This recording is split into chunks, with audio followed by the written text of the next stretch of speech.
Kicking it with GivesAMinute on Kick.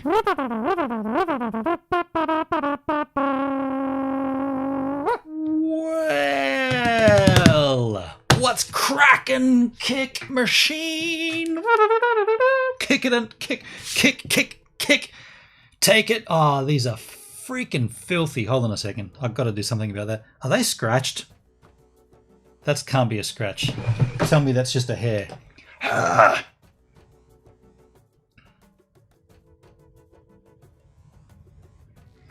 It's just a hair. It's not a scratch, but it's something. Is it a scratch? It's not a scratch, but it's something. for those that know will know. Hey, how's it going, Kick?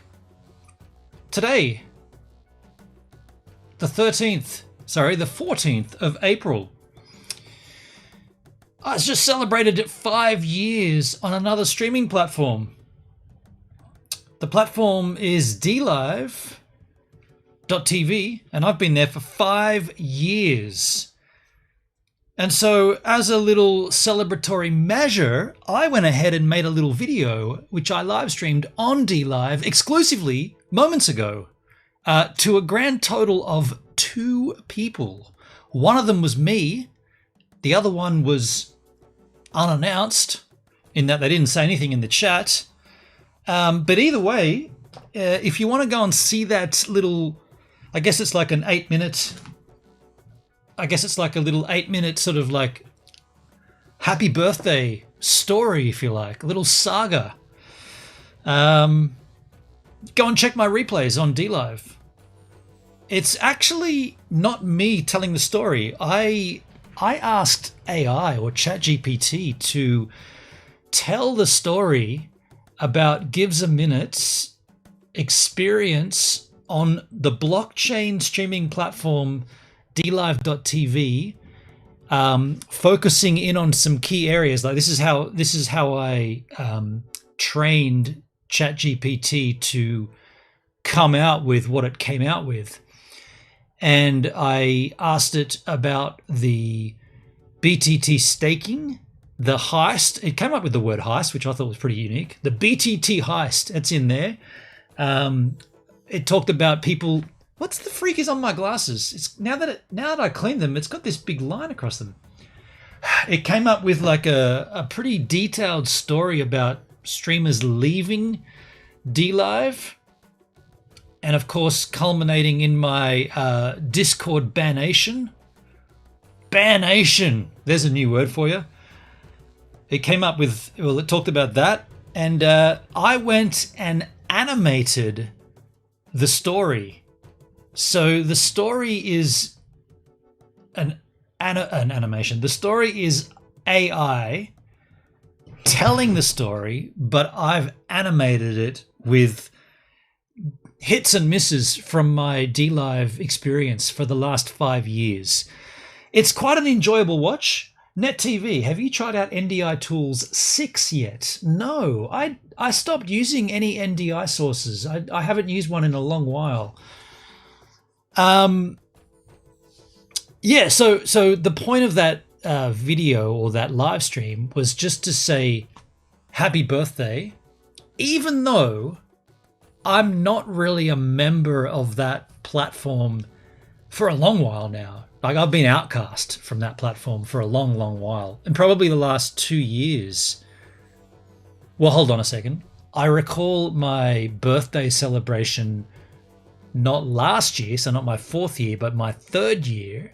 Nobody turned up. Like nobody gave a shit. And that's when I was that in New Zealand? I went to New Zealand April, May. No, I would have been back. It would have been just before. What is it now? 2024, 2023. I was in New Zealand 2022. So my 3rd birthday stream on DLive, this was when I was still allowed on the Discord. That birthday stream, nobody from DLive came in to say anything to me. Not that stream just went by. Big whoop, right? Nobody gives a shit. The one before it and the one before that, they were awesome. Like a lot of staff came in, celebrated, donated, had a good time. We all hung out. Funnily enough, I'm still getting the renew Charles Wayne sub to your channel. That still comes up. So Charles Wayne, he must have subbed to my channel for 10 years or something. I kind of want to keep my channel on DLive just to see how long those subs continue on for, because he's been gone. And by the way, that gets brought up in that video as well. He's been gone for a long, long time. Yet I'm still having a reoccurring sub from Charles Wayne.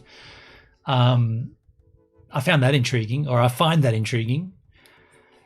So the only thing, or the only touch, hands-on, I guess. The only hands-on I have with DLive these days is being able to @tweet them on Twitter or whatever you call it, post on X, whatever, however you call it. Because miraculously, the person who banned me from the Discord didn't ban me from the Twitter, didn't do the full sweep and knock me off the Twitter machine, so I can at least tweet at them. So I did include them in a tweet. I don't follow official DLive these days. I stopped following them a long time ago, but I can still tweet at them. So I did make a tweet alerting them that I'm doing a birthday stream, because that's what this essentially was, a birthday stream. Yeah, and of course, that seems like that just fell on deaf ears because there's nobody there anyway, right? Like for all intensive purposes, DLive is dead, right? There's nobody. Is there even staff there? Like, is there even people working there anymore? It just seems like an absolute ghost town. So that happened. By the way, NetTV, are you in the chat or is that an old... let me check the timestamp. I reckon that's an old chat message. Have you tried out NDI Tools 6? Where do I do that again? Chat message. Show timestamps, right? Kick, you've got to scroll across skis. Chat settings. Identity ban users, pop out chat. Now, where's the... up the top, 3 little dots, pop out chat. No, that's already popped out. I beg my pardon. I can't find this. It doesn't really matter anyway.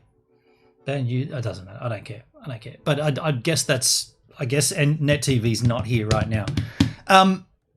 Funnily enough, just looking at my restream.io, I am streaming to DLive right now, and there's more viewers watching this stream than watched the birthday stream. It says 3 viewers on DLive, and I'm not one of them. So that's actually 3. Oh, it's just up to 2. So there's 2 people on DLive. Hello DLive. 2 people on DLive watching, or back to 3 now. It's up and down.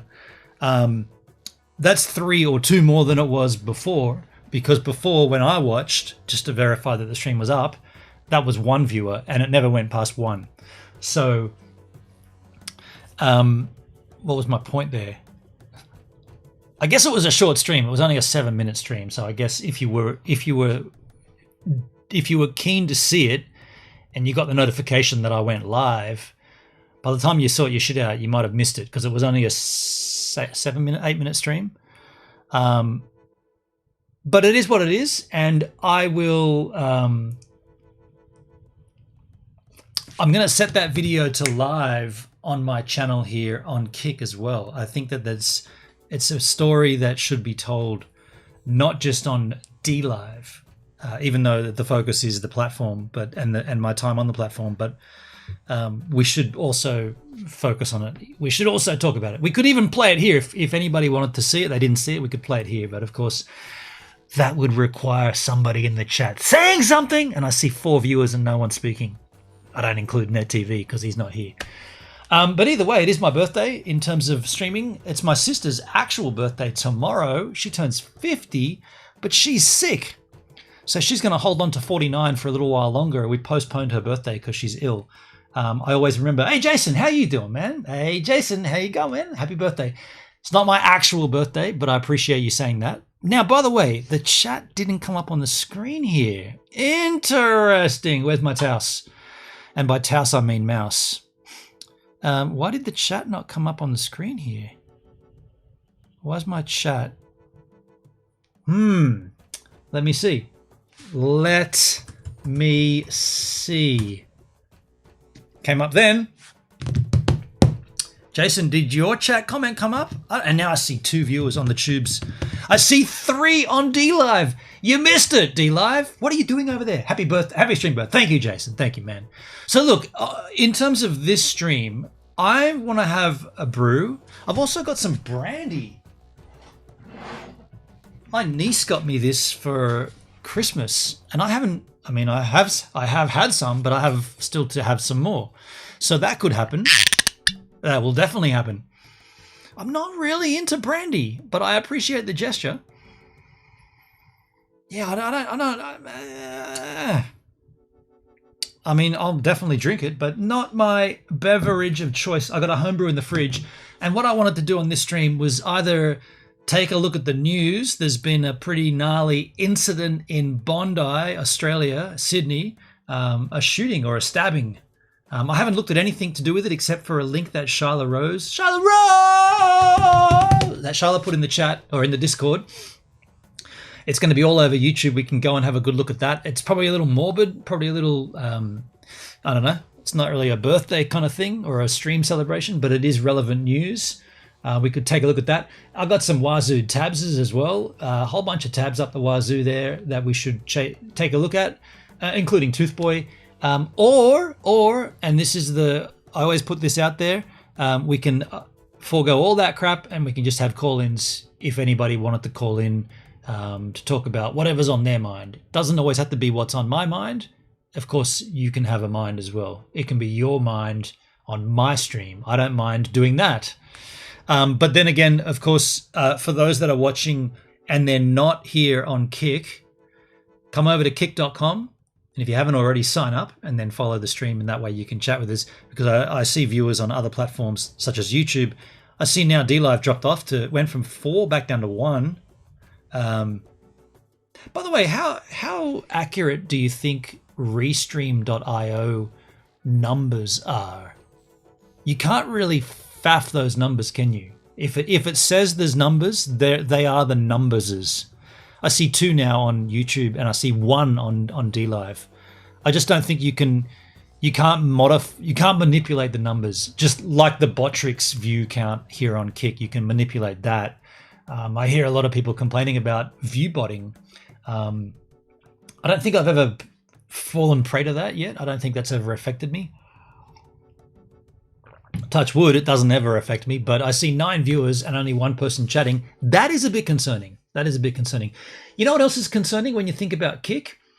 How much longer are we in beta for? How much longer until Kicks are a thing? Like when are we going to be able to donate to streamers?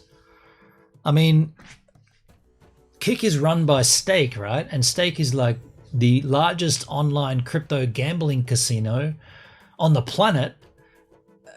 There's a lot of money getting dumped on streamers. You know, the Aiden Rosses and those cobbers, they're all getting millions of dollars to stream. And it's, what I'm saying is there's money. Is that going to come to regular streamers? Are regular streamers going to be able to donate? Or is it just going to be, no. It's just the top level dudes that we're going to sponsor and we're going to promote and pay to gamble. And then the rest of you fine young streamers can just wallow in pity. I don't know. Been in the beta phase for so long now that it almost feels like it should be, like there might need to be a mandatory beta period where it's like, well, okay, we checked all this off and everything works. Now it's time to do this. And we're out of beta. With that in mind, also, how is Live Space going? I wouldn't mind taking a little sneaky peek at Live Space, but I'm going to sign in because I do have an account over here at Live Space.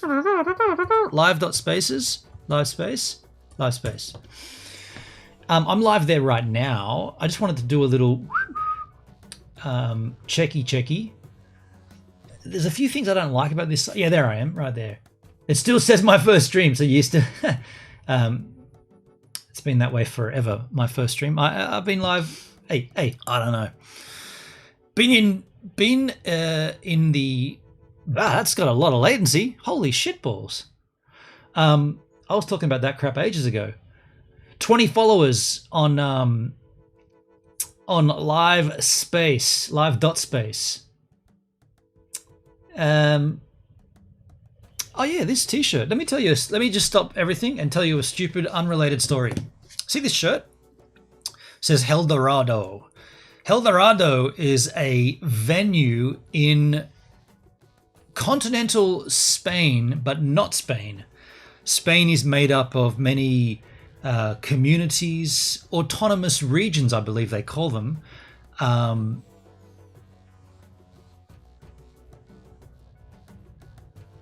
What happened there to LiveSpace? What's that? I don't know. Oh, I know what that is. That's. I was looking at that. Okay, get that off there. Get that off there. Okay, I killed the LiveSpace. Spain is made up of autonomous regions. One of them being the. I'm going to say Banff country. That's the wrong word. I'm drawing a mental blank. What's it called? The Basque County or country. Basque country. Basque County. Let's do a little search and find out. Spain, Basque country or county? Basque country. A autonomous community of Spain. Now, when Tracer were touring one time, I can't remember when, we ended up in the Basque country of Spain, not Spain, and we played a show in this venue called El Dorado, and I like collecting things, and they gave out t-shirts, so I took one. There was a photographer at that gig who I met ever so briefly. It was actually a little bit lame. That guy, he wanted to do a promo shoot with Tracer, and the band didn't want to do it. I didn't want the band to do it, but the band didn't want to do it. And so I told him, no, the band isn't going to do it. By the way, they've got me on board, so if there's any promo work that needs doing, that's literally what I'm there for. So we can do that ourselves at our own leisure. The boys just don't want to do it, and so we're not going to do it. And he took a little bit of umbrage to that. It was a little bit, but, and he talks in the Spanish. I won't do the accent, but he got a little short with me. Nothing too gnarly, just a little bit of whatever.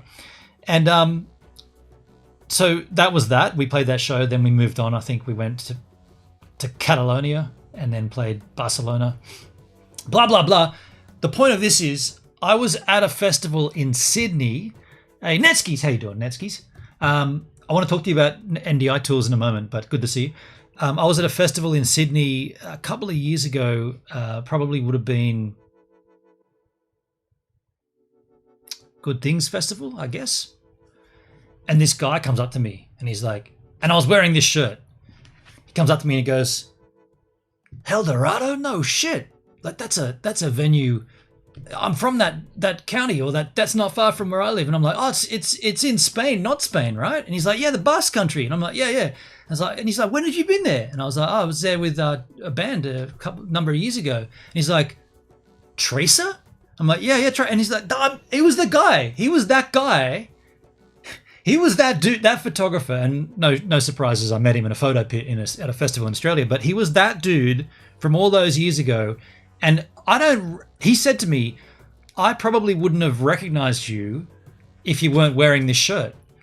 I was like, well, how many times have you seen this shirt in Australia? And he said, to be honest with you, I've never seen that shirt outside of this venue back in Spain, not Spain. So I thought that was a fun story to share with you Yahoos. And I like stories, and I hope you like the story. NetTV and Flowski, how you doing? Gloria there too. Netskis, you put a comment a little while ago, I guess. Have you tried out NDI Tools 6 yet? And my answer to that is no.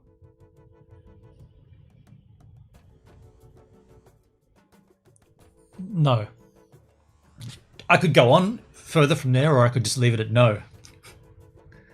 Okay, I'll expand. Your silence tells me to expand. I haven't used NDI for a while, dude. I just haven't had a need for an NDI source. There was times there when we were doing that, when I would use either my phone or my iPad when we were doing the coin captain streams, when we were looking at coins and stuff, and I needed an extra camera and we could use an NDI source. I haven't looked at it since then. NDI is pretty damn rad. I'm not going to deny it. Like streaming video over IP is incredible, and NDI, I don't know NDI tools. I can't remember the name of the company that runs that stuff or that protocol, but from what I understand, they do amazing things. Some of their NDI cameras, like the security cameras that run off NDI, is insane. Like, yeah, and I guess why would you run cables? Why would you run cables if you can use NDI? Flowski, sorry I missed your DLive AI thingy. I just woke up and was getting my contacts in when I heard your explanation after the fact. Yeah, no worries. No problem, Flo. Look, if there's enough demand, we can run it here as well. If there's enough demand to see that video, I can run that here for all of us to see. Sorry, eating dinner so slow. Yeah, that's cool, Netskis. There's 9 people watching. I don't mind running it here on Kick. Have I got that facility to run a full screen video? I mean, I can easily set it up. Meetings, call in, virtual vinyl, scorecard. I could probably set it up. I'd be interested to see, but may as well wait until more show up in the chat. Yeah, cool, yeah. Yeah, true. I mean, we can run it now, and I can go and get a beer, and then we come back, and then there could be more people that want to chat about it. But there are 9 people here now. To be honest, 9 people on Kick is a reasonable amount of punters. It's up to you. Yeah. Well, look, I haven't set that up as a full screen. I haven't set up a full screen. I can easily do it, but it'll take a little bit of wangling. I could easily just set up and just give me a second to. Oh, I might try using. I've never used studio mode. Studio mode. I can do this here. Okay, tell me if this messes shit up. I'm gonna hit studio mode, and now the program preview mode. If I go to preview, create a new scene. I'll just call it full screen. Presentation. Full screen video or something, or anything. Full screen video can be changed. I'll just call it that. Okay, so preview mode. Yeah, cool. Okay. I've never used studio mode because it used to really sketch out on frames per second when you would hit studio mode. But right now you guys can't see when I'm wangling stuff on one side and you're not even seeing it. That's pretty cool. I use studio mode often to change stuff on the fly. Yeah. I knew that's what it was for, and it's been there in OBS forever. By the way, I updated OBS the other night. I'm on 30.1.0, and there's also a 1.2 now, I think. I've always been reluctant to upgrade OBS, but since like OBS 25 or 26, I feel like it's so solid now. Like it's even on a Mac, it's tight. So I update it all the time. Let me just add this source. What am I looking for? A media source, skis. See if I've got one in here as a template. Nope, I'll just create a new one. I'll call it random. I was on 27.4 for a long time, but finally upgraded some time ago. Are you on a Mac, Flo? I can't recall if you're a Mac user or not. If you are on a Mac, I got a little secret for you. No, you're on a PC. Okay, don't worry. Well, PCs, PC with OBS has always been solid, but on a Mac, it's been so temperamental. So what I always do, go to my applications folder, duplicate the application. You can do that on a Mac. I don't know if you can do it on a PC, but you can just copy and paste the app, and therefore you've got 2 versions of OBS. I rename one OBS old, and then I go back to OBS and open OBS up, and I play around with that, do the upgrade in that OBS, and if anything sketches out on that upgrade, I can always go back and close OBS and then just open up OBS old and fall back. It's just a little, it's no trick. It's just a simple trick that I do.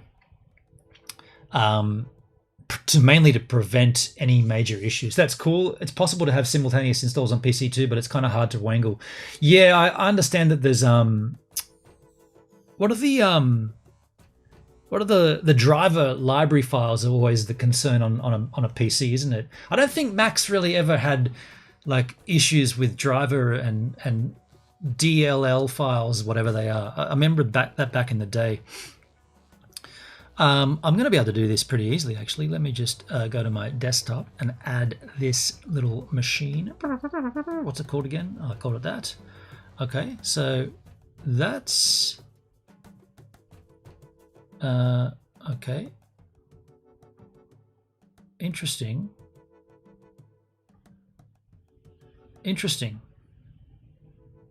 Properties, full screen. For some reason, my studio mode didn't allow me to transform this video. It just smacked it up in the top left of the screen with a little red dot. What the hell is that all about?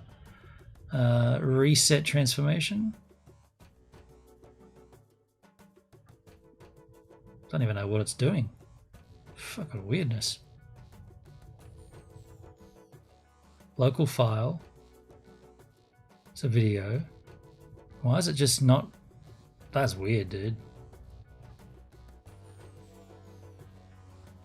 Yeah, okay, that's interesting. That's unfortunate. I add this. Am I adding the wrong? I'll just change the source. It's a media file, media source. Yeah, it's right, a media source. I'll just add an existing one and see if that fixes it. No, it does this little weird, what's it doing? Okay, I'll show you, having just said this about the beautiful thing of preview mode on studio mode, check this out. If I add a media source, I'm just gonna, what am I calling it? I'll create a new one. Random. Oh, it might be. No, I thought it might have been because I was choosing a file name that might have already been used as a scene, but it's not. Check this out. If I turn off studio mode, and now I go to that scene. Riding the DLive Wave. Okay, so oh shit. Okay, that's interesting. That's not what it was telling me it was doing, but it did work. So what I'll do is, oh, wait a sec. Audio. Go back to studio mode. Go to full screen video. And I've got to add the audio, random video. It's QuickTime audio. I've got to add QuickTime audio input capture. Add existing QuickTime. Oh, I don't have QuickTime in there. Oh, it's an output, not an input, you wally. Audio output capture, add existing, QuickTime audio. I could hear it, you could hear it without, Huh. Oh, you know what that is? That's a new thing in OBS. If there's audio in a file, it allows you to down mix it. I don't need to put an audio source in then. Okay, in that case, I'll get rid of the audio source and just run it from the audio that it plays on. I don't see that in my... I can adjust it on the fly. Okay, so what I'll do is I'll run it for you. I'll run it for you, and I'll be in the chat. I'll also jump out and grab a beer. And if the audio is a bit loud, I'll just dump it down on the fly. So just to preface this, for those who missed it on the DLive, what we've got coming up is AI-generated story celebrating 5 years as a streamer on DLive. So it's looking back at my time on DLive from when I started, going through some turbulent times, some ups, some downs, some good times, some bad times.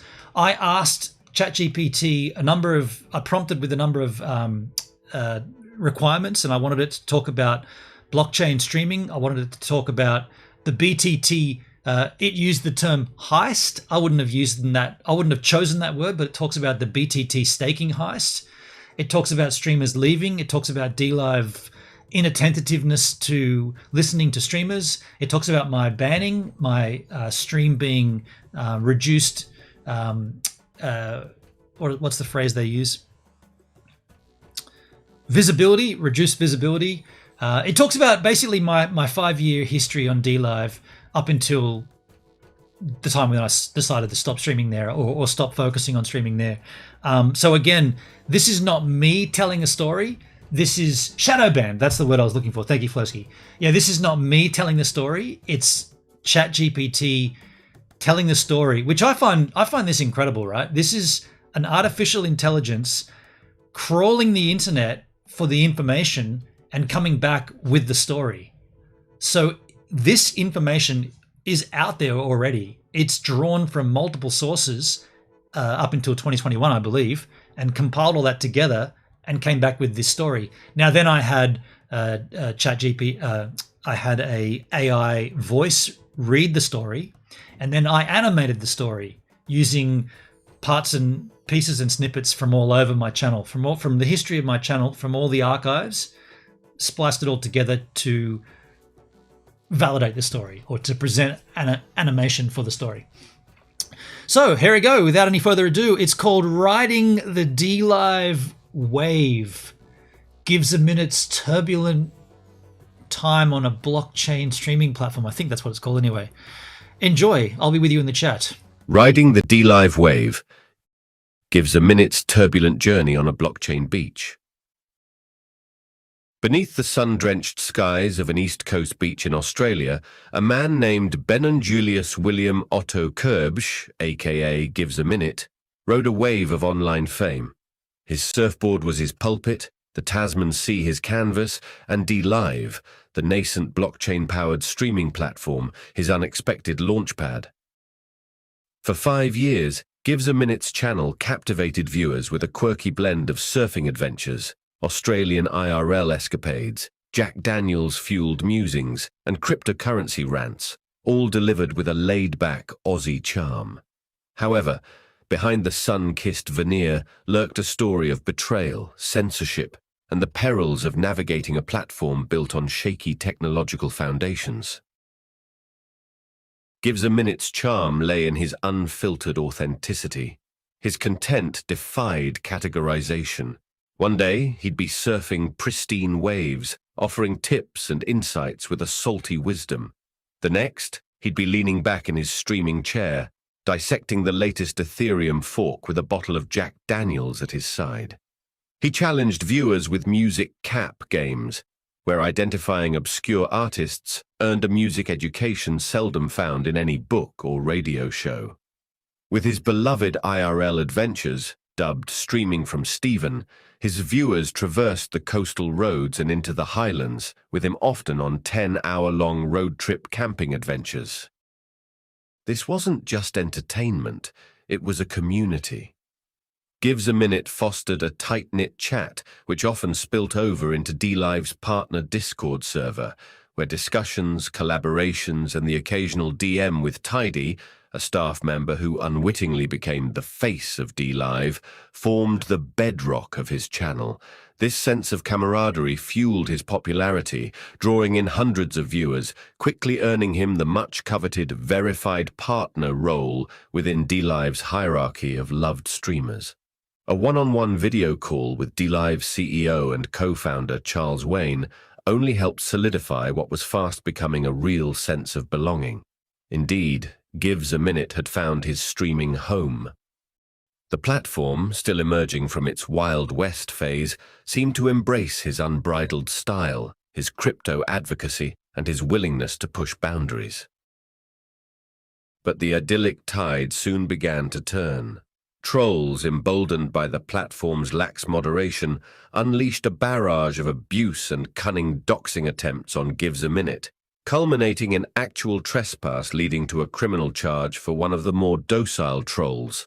DLive, however, seemed indifferent. Streamers began leaving the site in droves, not content with the lack of action. In a desperate bid to stem the flow, GivesAMinute would encourage discussion amongst the remaining partners. DLive's response? Banning GivesAMinute from the very partner Discord server his verified partner status afforded him, leaving him and his community adrift. Then came the BTT heist. DLive, fueled by the hype surrounding its native cryptocurrency, BitTorrent token, BTT, had encouraged creators to lock their earnings in staking pools. This promised substantial rewards, luring GivesAMinute and many others to invest. However, when it came time to reap the harvest, DLive locked the BTT pool, effectively holding creators' earnings hostage. The promised returns dwindled to a trickle, then into nothing, leaving a trail of disgruntled and financially strapped creators in their wake. GivesAMinute, never one to mince words, called out DLive's duplicity. This, it seemed, was the final straw. His channel was mysteriously shadow-banned, his views plummeting overnight. Content deemed suggestive. Board shorts while surfing, a cheeky home brew in the Aussie bushland, was arbitrarily slapped with a permanent mature tag, further restricting his visibility. Exhausted and disillusioned, GivesAMinute made the painful decision to leave DLive after 5 years, his online surfboard washing ashore on calmer waters. GivesAMinute's story serves as a cautionary tale for the treacherous waters of unregulated online platforms. It's a story of the allure of freedom and the sting of betrayal, a reminder that even the most idyllic online waves can break onto treacherous reefs. It's a story that begs the question, in the rush to build blockchain-powered utopias, are we forsaking the very values that make online communities thrive? Transparency, trust, and a place for even the quirkiest, Jack Daniels-soaked surfers to carve their own unique path. As GivesAMinute paddles out onto other horizons, one thing remains clear. His story is a testament to the enduring power of community and the human spirit. Even in the face of censorship and betrayal, the sun-kissed spirit of GivesAMinute, riding the waves of his own authenticity, continues to inspire, a reminder that the true journey lies not in the platform, but in the connections we forge along the way. Happy what would have been 5 years on DLive GivesAMinute. My Unis, wow! There you go, folks. Happy 5 years on DLive. My Unis, wow! And as a little celebratory measure, I'm going to have a little brandy here. Thanks to AI for coming up with the goods, right? Like the comments, that's priceless. It's scary how good AI writing can be. Let me just pull this out. What I found when I was doing this was that you ask it to do something, and this is ChatGPT 3. I don't have the most current version of ChatGPT, but you ask it to do something, and then you can say, okay, I think my initial my initial request was write a 5 to 6 minute synopsis about GivesAMinute's streaming on DLive.tv from the moment he started through to his 5th year birthday or 5th year anniversary. And then it comes back with this reasonably somewhat sort of okay structure. And then I say, that's good, but now rewrite it, focusing more on whatever the thing was. Probably the first thing I think we hit on was the community aspect of it, or was it the second thing? Anyway, you ask it to rewrite it with a focus on something, and then it pulls in other things. And I was like, damn, dude, this is pulling in all that shit. And so then I was making notes. I was like, okay, now I've got to go and find all this footage, because I got every single stream I've ever done. Okay, not exactly. I haven't got all the originals at the beginning. I've definitely got every stream I've done since I became affiliated on DLive. And Duncan recorded some of the early ones with this screen recording. But anyway, so I went back in all the archives and found out where things were. Usually it's a case of sorting through by date. Who did that on Kick? Wow. It's a troll. The joy. Oh no. It's a troll. No. Let me. No. By the way, well, shit. And now, no. No. That's too long. I'm going to have to slow that down. So Flowski, only thing I could see as an improvement is some kind of dramatic music. Yeah. I didn't think of that. At all. It's crazy that it found so much relevant information. Did you have to spoon feed some data into it? I didn't add anything to it at all. All I did was say, rewrite that paragraph with more of a focus on Charles Wayne, or tell the BTT story, including mentioning Justin Sun. and so it would come back, and you could take it. I can take sections of it and say, rewrite this paragraph with a focus on this or that.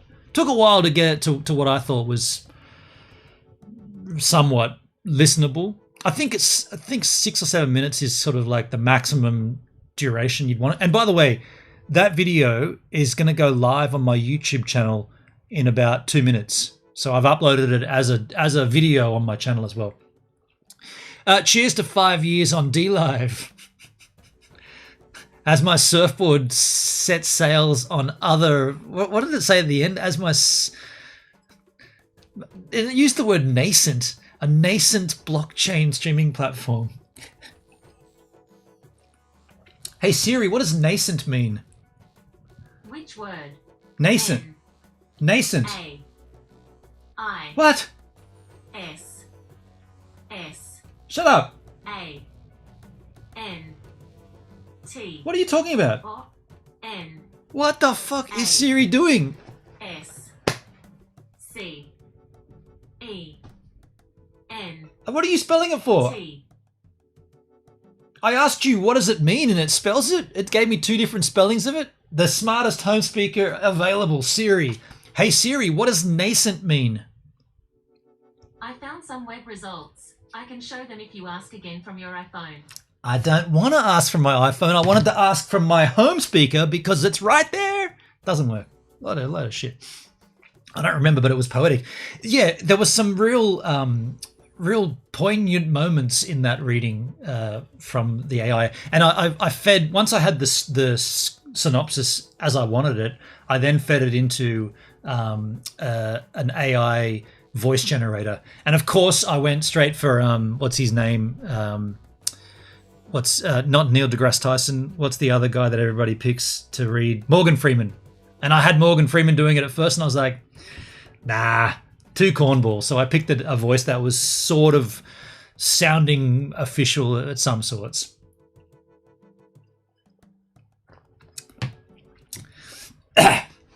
I know I said I'm not really a brandy guy, but that was actually quite nice. I guess it's just grapes. If I understand correctly, brandy is whiskey, if you like. The process of making whiskey but using grapes instead of grains is what I understand. This here is a homebrew beer that I made, and it's the very, very, very last one from a batch. Once I've drunken this or drank this, I have no more homebrew left until I make it a little more, until I make some more. So can I get an exclamation drink and an exclamation pour? Do it the other way around though. Exclamation pour, exclamation drink in the chat. I'll wait for the exclamation pour and I'll try to sync it up.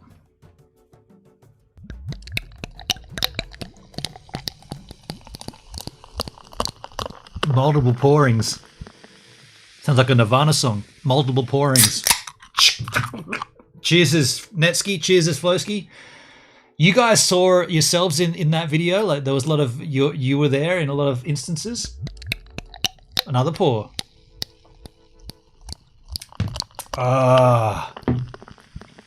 Ice cold homebrew on a Sunday. It's a birthday as well. 5 years on DLive. And now, if they don't ban me, do you reckon they're going to ban me for that? Do you reckon that could be it? They'd be like, dude, we saw that video, but I didn't make it. Well, I compiled it. If I get banned for that, my response is going to be, but AI did it. I mean, I prompted it, and I then compiled it and streamed it, sure, but AI wrote it. I feel privileged that it included me. Yeah, man, I saw you up there a few times, Netskis. Could you imagine? There's 3 people watching on DLive. Hey, 3 people on DLive. Am I going to get banned for that? That'd be ironic. Hey, 5-year birthday, and I asked ChatGPT to celebrate with me, and it comes back with a. Let's be honest. It came back with a pretty accurate telling of my time on DLive, and then that would be pretty poetic. That would be a pretty good ending. They're like, dude, we saw what you /ChatGPT did, and yeah, we can't have that. And I'll be like, what part of it exactly? Because like all of that shit is out there on the internet, and that's how artificial intelligence works. It pulls in from multiple sources. That's good content. They'd be dumb to ban you for that. They might not like the ASMR stuff. Remember the real sexualized content? Because that was a huge thing. Oh, dude, I should have included, or I should have got it to mention Top Duck. Damn it! There needs to be a part 2. There needs to be an amendment. Top Duck. We forgot about Top Duck. I remember looking at DLive when I was in New Zealand. That part of it came up there in the end. Actually, all of the closing monologue, the closing images was all from New Zealand. And I remember being in New Zealand doing these epic live streams, sitting up on snow-covered mountains, hanging out with you guys, just freezing cold and drinking whiskey and like 8-hour, 10-hour streams, whatever it was. I remember coming back thinking, I remember getting home thinking, I must have been on the wheel, right? There must have been times when they promoted this because this is awesome. And I go to DLive and that fucking Top Duck was sitting right on the front page. Just this duck farm with this awful content. And I'm like, really? I'm out there. I'm in Lord of the Rings country, right? I'm literally, at one time I was literally on the set, Kelvin Heights, where I did the day's work or whatever, 2 days work I'm literally up there and showing you this is where they filmed this part of Lord of the Rings. And DLive just went, we don't give a shit about that content. Have a look at Top Duck instead. What are you going to do to get up there? And then the ASMR girls get up there and start, and they get props on the front page. Oh, that's where all that shit came from. Front page wheel love action. It's just funny, isn't it? Like, I don't know who have you got to? No, I won't do that. You touched on the troll era, but that was huge too. All those hundreds of bot followers with cringe names was so annoying. Yeah. There was so many times on. So I look at it in two different lights. Number one, that was the first time for me streaming outside of YouTube. So I'd never streamed anywhere. In fact, my streaming on YouTube at that point was pretty rudimentary. I was pretty new to it all. I think I was still using it. I definitely would have been using an i9 Intel chip on my old MacBook Pro. So I was struggling with the tech and I was struggling with lousy internet. And so to come out and stream on a platform which was completely new and to be earning this wonderful cryptocurrency, to have this, just to have the ability to earn while streaming, I was so enamored by it and so taken by it that I wanted to do it all the time. I wanted to maximize my earnings, maximize you guys, your earnings, because at that time you were earning like I was. The viewers were earning just as much as the streamers were earning. So this was like a symbiosis, a mutual agreement, if you like, or a mutual benefit. And I wanted to do it as much as I could to get better at it and to learn from other streamers. That's why, I included those guys in the reel there. Sponge, I Sponge a lot. He was a big influence. Boomer was a big influence. There's others there that don't need naming, but this concept was so new to me that I came out swinging for it, and I was really enjoying it, and I was promoting it really heavily. Like a lot of my crew from back in those days, like CreatorCast and whatever, they were hating that I was so forceful about it, because I got Jay Boston over here, I got Creaky over here, I even got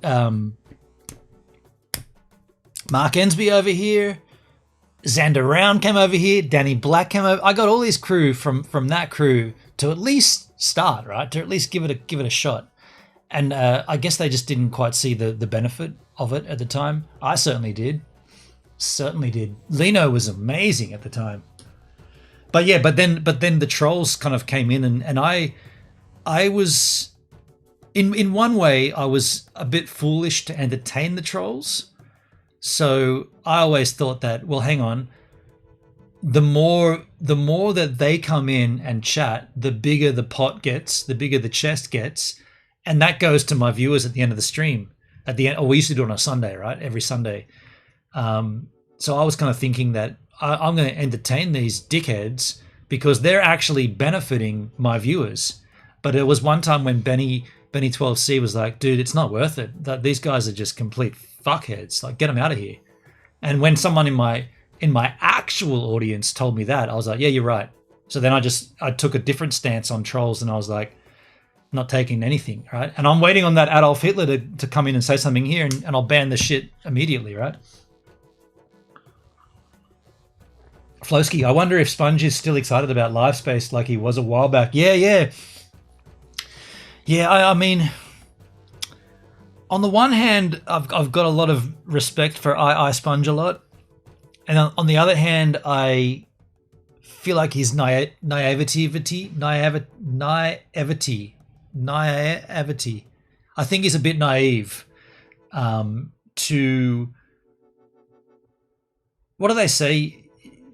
What do they say the definition of insanity is? Doing the same thing repeatedly and hoping or expecting a different outcome.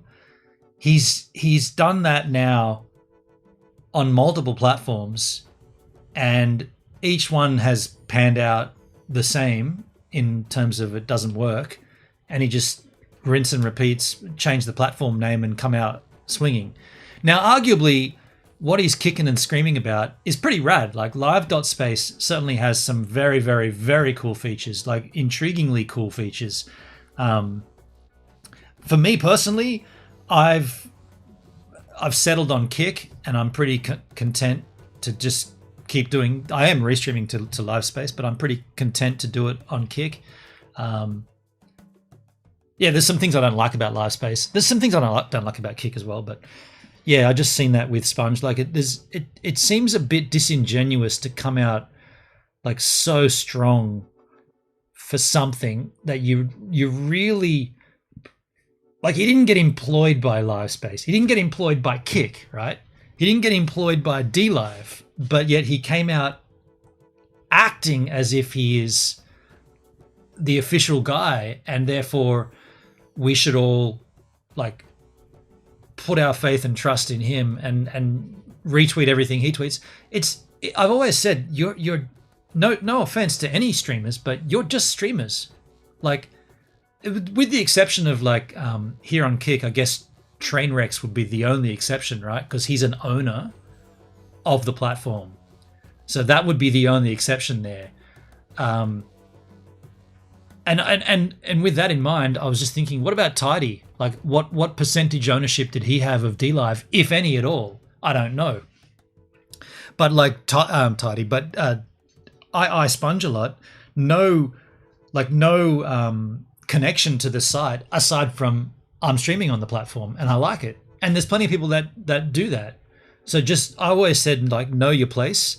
And also, just because something falls in and feels good at the time doesn't mean that it'll always be that way. Like, there might be a rollout of a feature that you go, oh man, that's the bomb, right? What a cool feature. What that's going to increase everything because of XYZ. And suddenly you're out there and you're tweeting at Kick or at Livespace or at DLive, whatever it is, and you're promoting it, and everything's going great, and they're retweeting it, and then you're getting views on, eyes on, more people, blah, blah, blah, everything's going well. And then the platform does something that you don't like.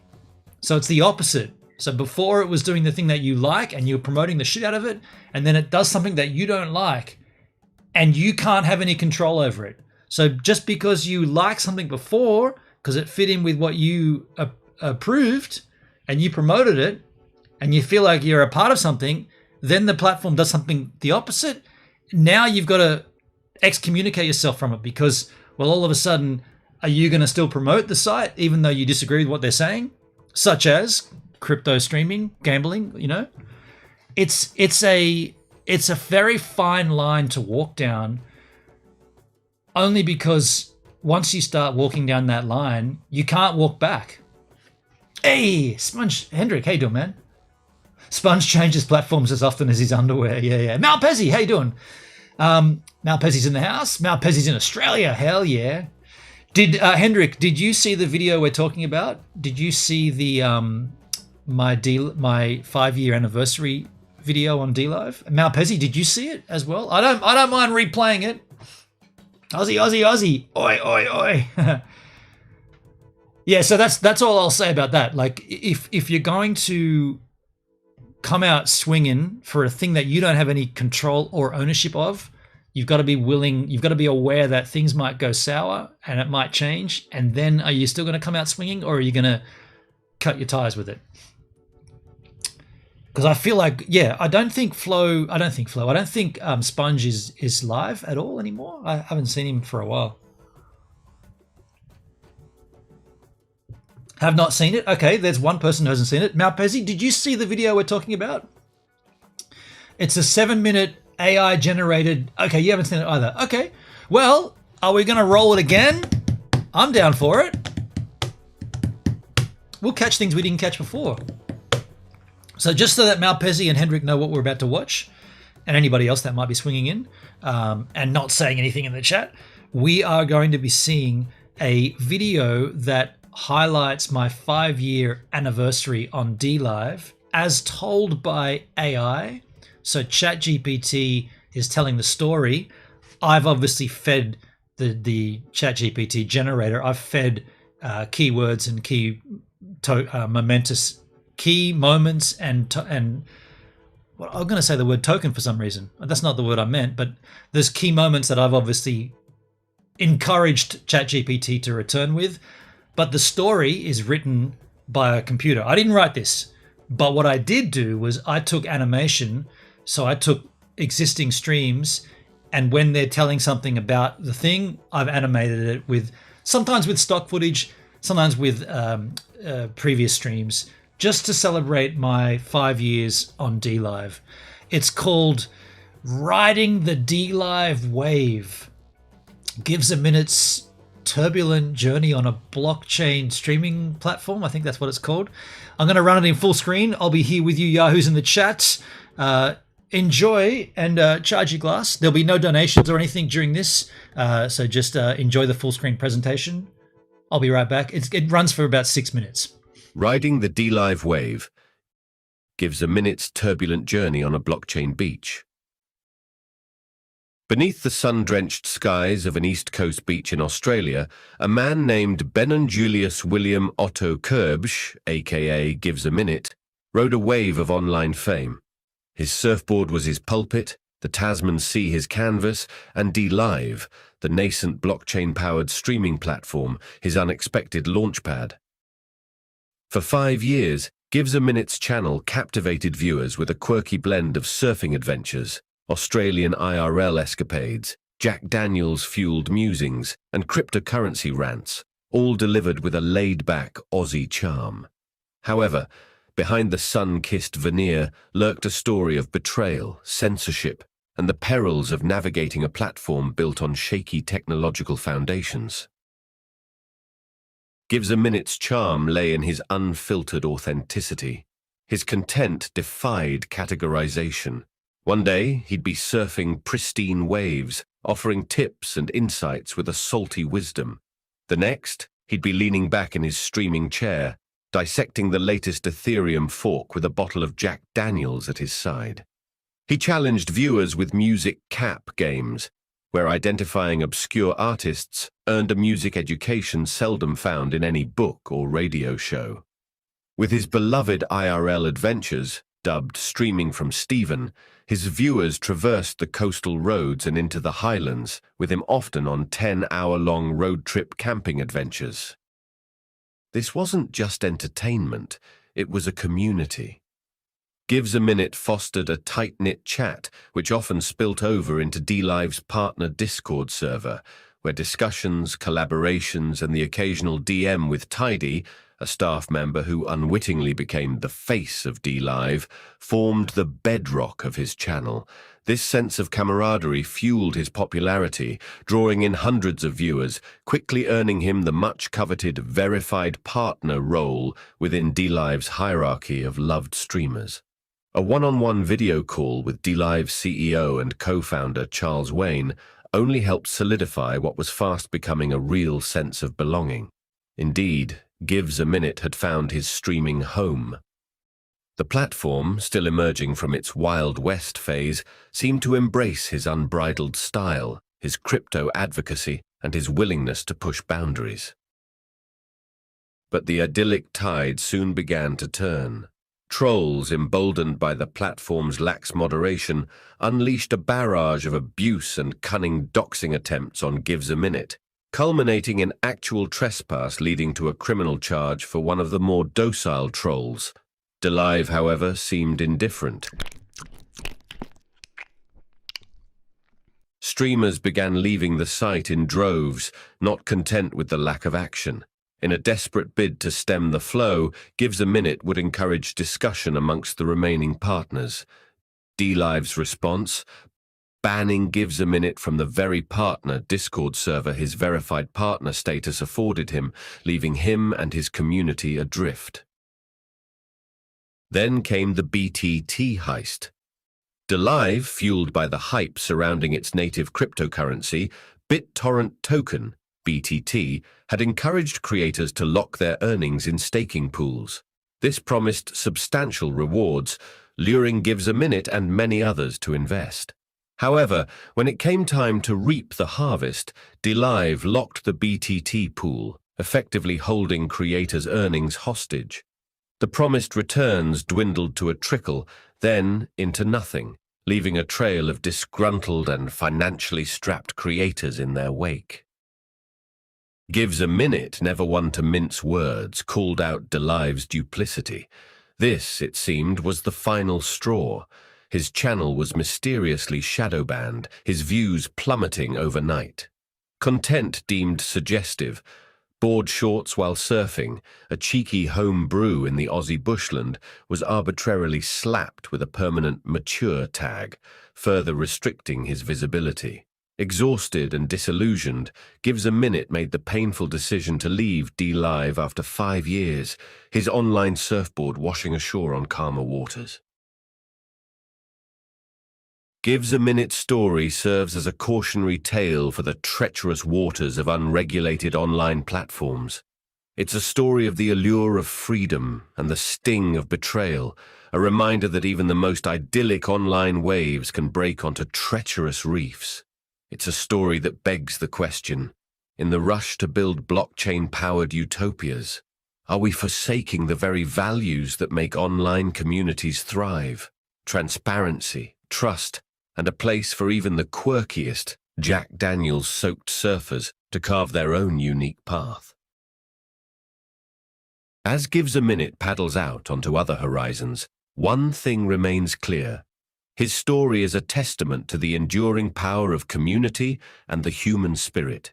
Even in the face of censorship and betrayal, the sun-kissed spirit of GivesAMinute, riding the waves of his own authenticity, continues to inspire, a reminder that the true journey lies not in the platform, but in the connections we forge along the way.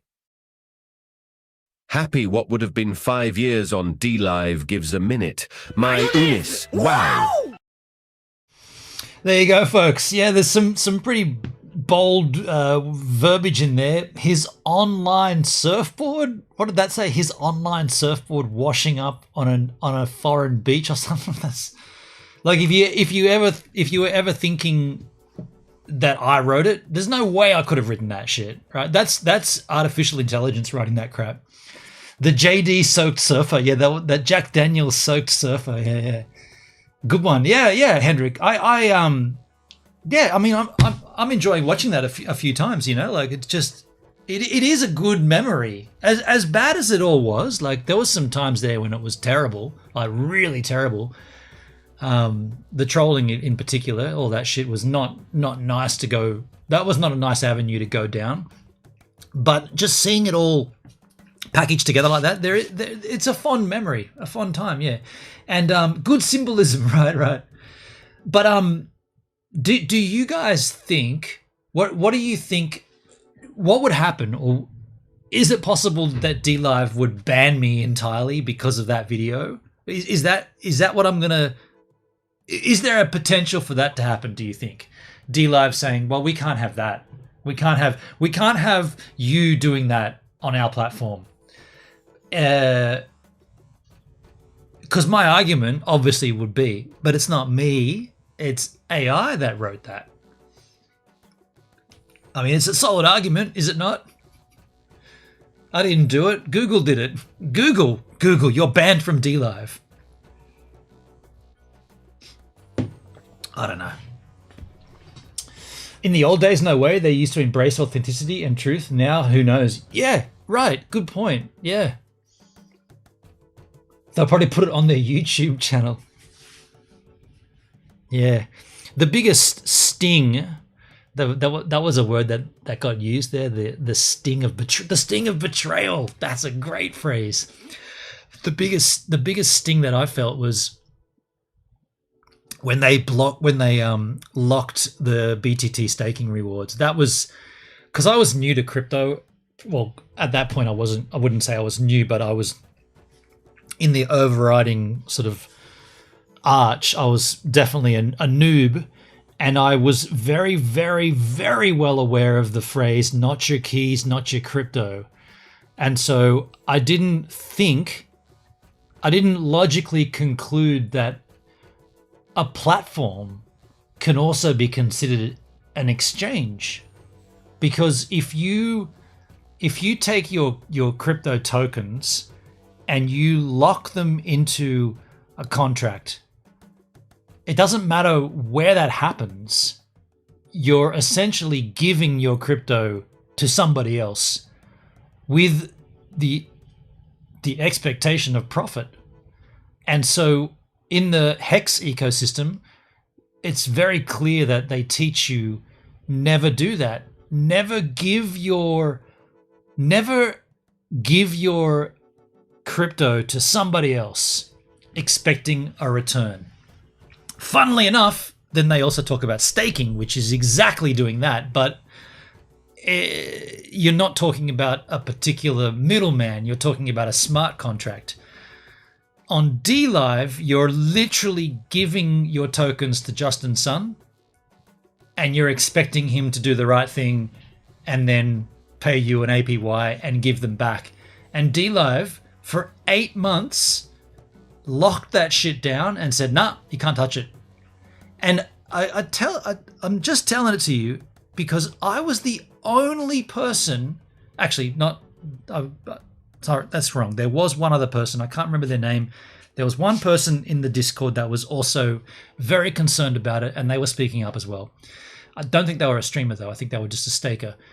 But it really concerned me that no other streamers were talking about that, given that BTT and Justin Sun was the only reason DLive.tv was still alive. So Justin Sun came in and injected a whole bunch of economic growth into the platform because he had BTT, he had his BitTorrent token, he had that stack, right? So he had wealth and he injected it into the platform. So it was at that time when Lino just died and BTT took over. So it was in your own interest to learn what BTT was, who Justin Sun is, and how all these things are going to play together to ensure that the platform that you call home, remember, DLive is D-Love, right? You want to continue the love. You need to get a grasping and an understanding on what this BTT thing is, because it's holding up the platform. It's literally holding up the website. And when they closed off the staking and just didn't say jack shit, I was like, hold on a second. Why can't we access our BTT? Like, how you've just closed it and it's locked and my funds are just locked in there? That doesn't make any sense. Why can't I withdraw? Oh, we're working on a new contract. Justin Sun has decided to redenominate BTT into a new BTT. There's going to be BTT old and there's going to be BTT. So it's going to require a new contract. I understand that, but that process should have been delivered like this. They should have said, hey, streamers, you might have heard Justin Sun talking about a redenomination of his token. That's going to directly affect BTT staking on DLive because there's going to be a redenominating of the currency. Yet, I'm just going to smoke myself here. I I said that in the Discord. I said it in a stream. I had Tidy come on and say, and I got the screenshots of this. He said there will be no change to DLive. And I was like, how can there not be a change if the token that we are staking is now redenominated to a lesser value? Of course there's going to be a change. And he's like, no, there'll be no change. And what happened? Of course there was a change. And they changed it like this. They just said, it's locked.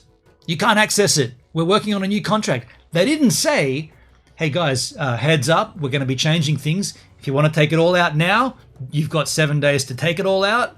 And then we're going to lock it down. We're going to recontract. We'll come back with a brand new staking process. It'll all be wonderful. They didn't do that. They just went, locked. And I came in one day to check out my rewards. It's like, where's my API? None. Check out the next day. None. Try to withdraw. It's grayed out. I'm like, what are you talking about? It's grayed out. Come back tomorrow. Kept saying, come back 24 hours. Come back. I post up in the Discord. They're like, nah, nobody's talking about it. Tidy's just, I couldn't believe it. I was like, what the fuck is happening here? And how come there's nobody talking about it? I gotta say, Boomer should have been speaking about this because he was a validator. So he had hardware and he had finances invested into Lino in testnet. This is before BTT, but he was invested. Now, either he ejected entirely and just jumped the train when he saw Justin Sun, which would have been the smart thing to do in hindsight. But I would have thought he would have spoke up and said, hey guys, this isn't acceptable. We're the streamers on this platform and you've locked our BTT without any knowledge, without any didn't tell us, and we can't do anything. So then it became me saying, okay, well, what about once this opens up and this new contract is in place and there's the mechanism to stake is there again, where's the compensation for those 8 months where you locked it down? Where is that compensation?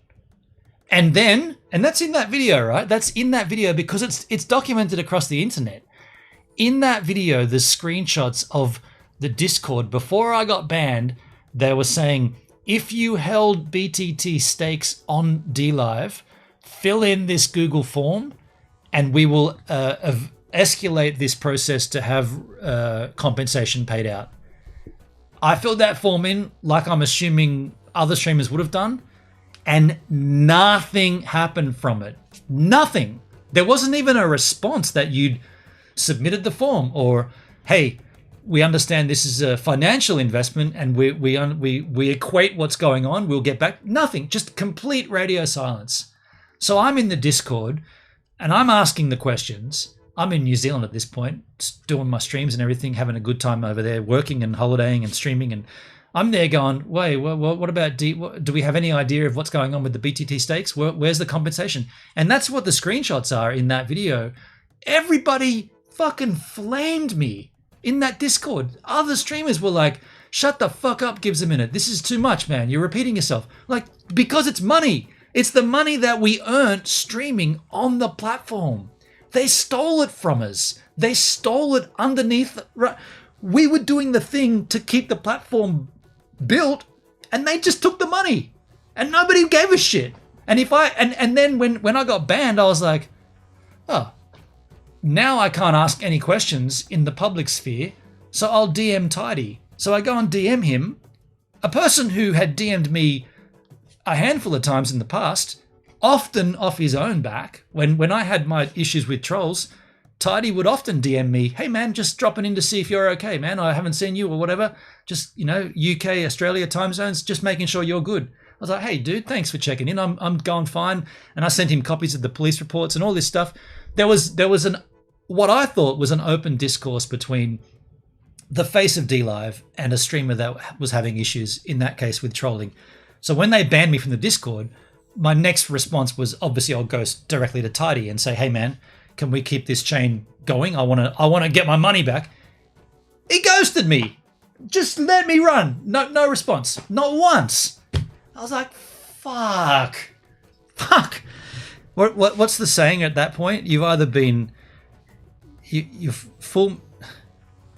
what's the fool me once, twice? Right then, I had no access to the Discord.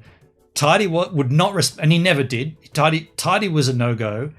I'm there in New Zealand doing some of what I consider my greatest content of all time, and I come back and all I can do is log on to DLive.tv and see fucking Top Duck. So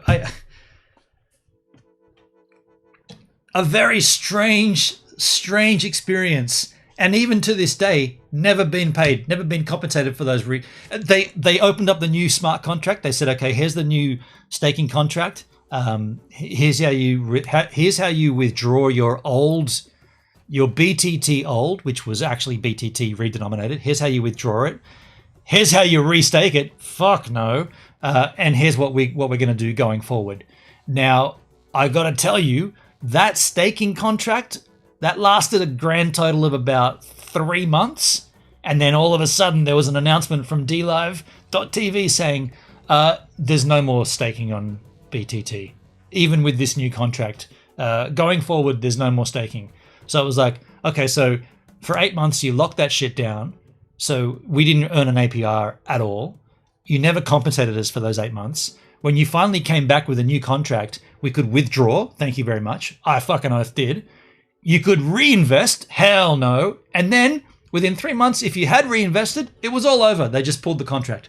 Now, I don't know what happened at that point, whether you could just eject and take your BTT and run. I'm hoping, because like I said, I'm not on the Discord, so I never had the experience of being able to talk about that with anybody because I was excommunicated. So I if anybody has stories about that, I'd like to know it. I'd like to know what happened. But yeah, we never got compensated, not once. Unbelievable, eh? Like what like and the betrayal, the sting of betrayal as told in that story was that the other streamers on the platform did not have my back. The people that I thought were my friends, the other streamers, some global, I was going to say verified, some global partners. Fuck it, I'll just call it out. Oh wait, I was about to call out names, I won't. But there is one global partner, just very, very sad, very depressing. I thought they had my back, and even it doesn't matter.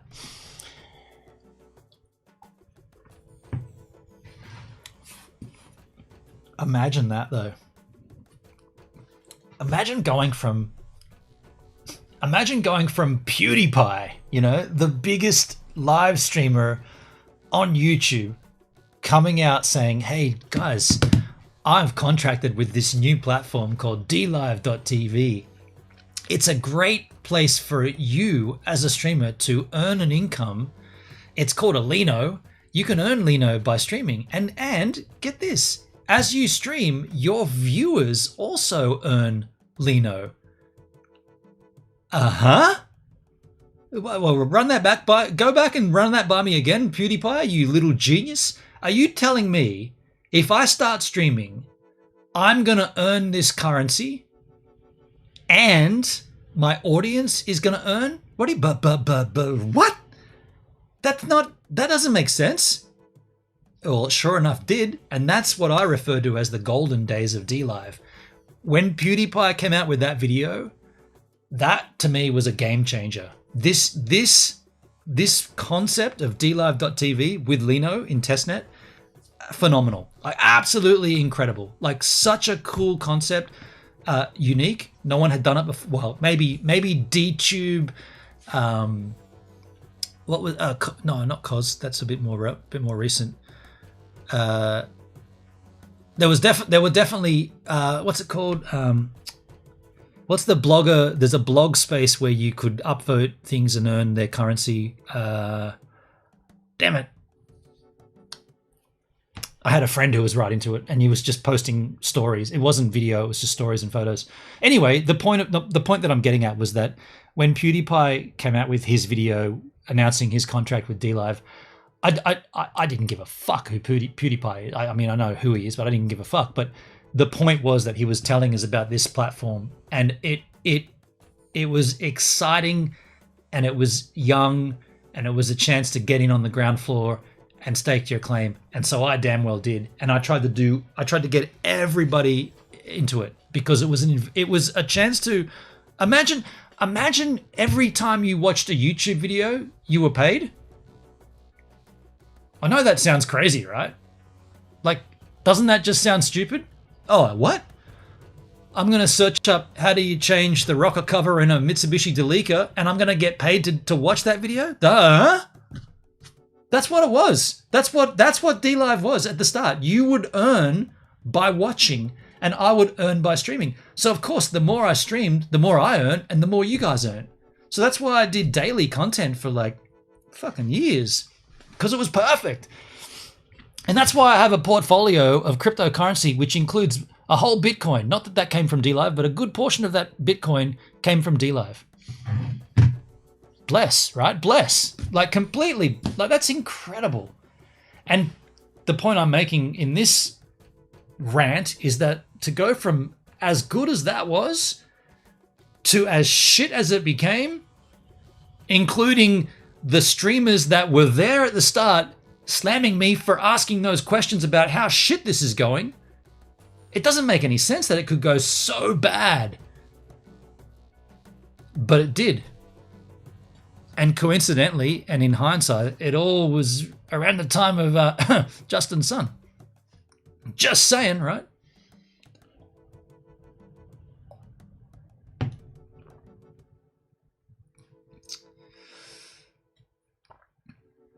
Flowski, that was the worst part for me. The last straw, I had to leave when the family wouldn't back you. Yeah, it was pretty sad. I got to say, like I felt at that point I didn't have anybody I could talk to.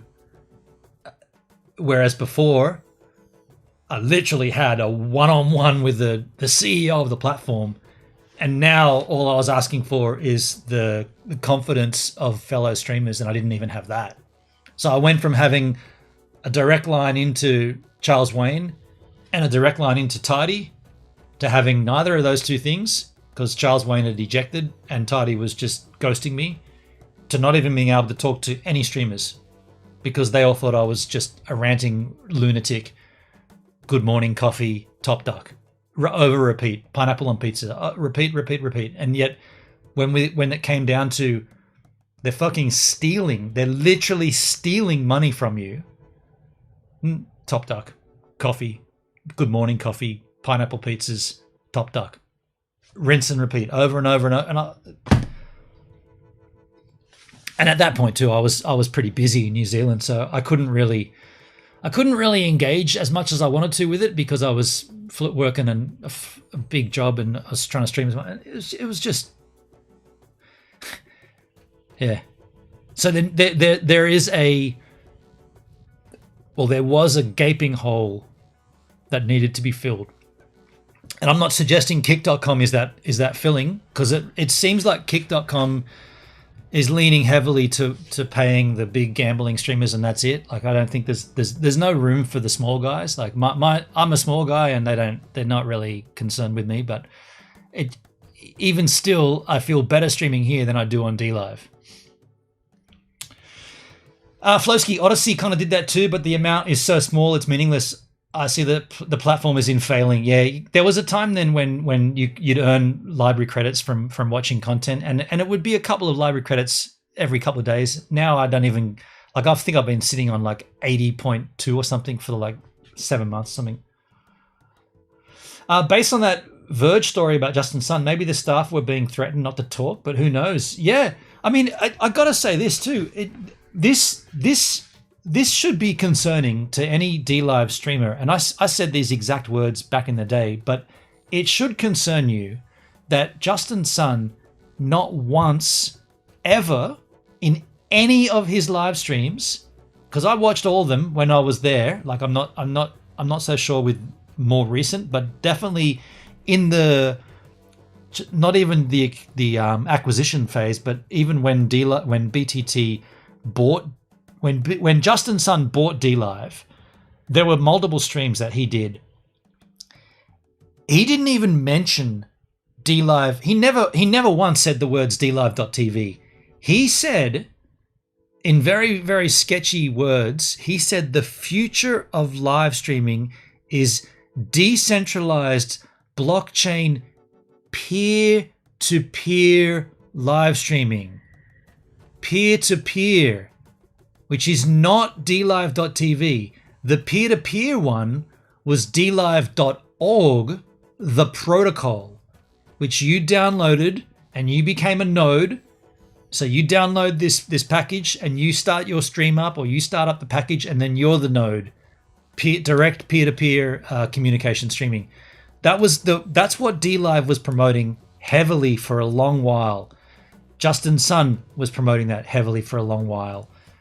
I found it extremely interesting. There was a tweet one time, and I was still on the Discord, so with this tweet morphed itself from Twitter to Discord because Justin Sun made a tweet about something. They were going to be talking about, it might have even been the redenomination. Now that I think to it, it might have even been the BTT redenominating that sort of announcement, or that at that time anyway. And he said, I'm gonna do a stream, and he said, I'm gonna do a stream on DLive talking about this new denomination of BTT. And I instantly quoted that tweet into the Discord and said, now, did he mean DLive.tv or DLive.org? And I'm not kidding. And you guys can go back and search this up yourself, and please do, right? I took screenshots of the whole thing, but you can go back and search it up. I can't get into the Discord anymore, but I've got the screenshots.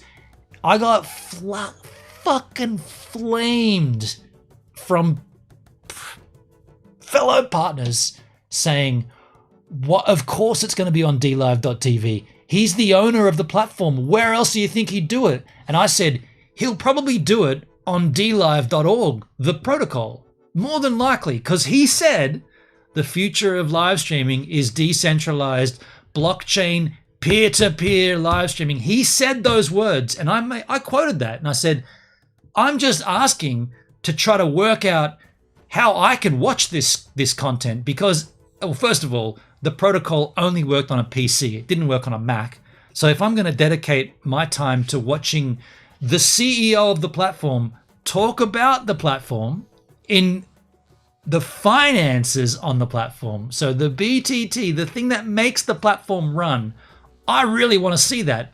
I was willing to go to a fucking library to use a PC. I don't know how I'd install the program, but I was going to try to do something. I don't have a PC. I wanted to go somewhere just to make sure I could watch it. And then I said in the chat, I said, can somebody that has a PC, if it does get streamed on the protocol, can somebody please send the feed back to DLive.tv so we can also watch? Can somebody just do the hard yards? Crickets, of course. Good morning, coffee on pizza, pineapple on coffee, coffee on top duck.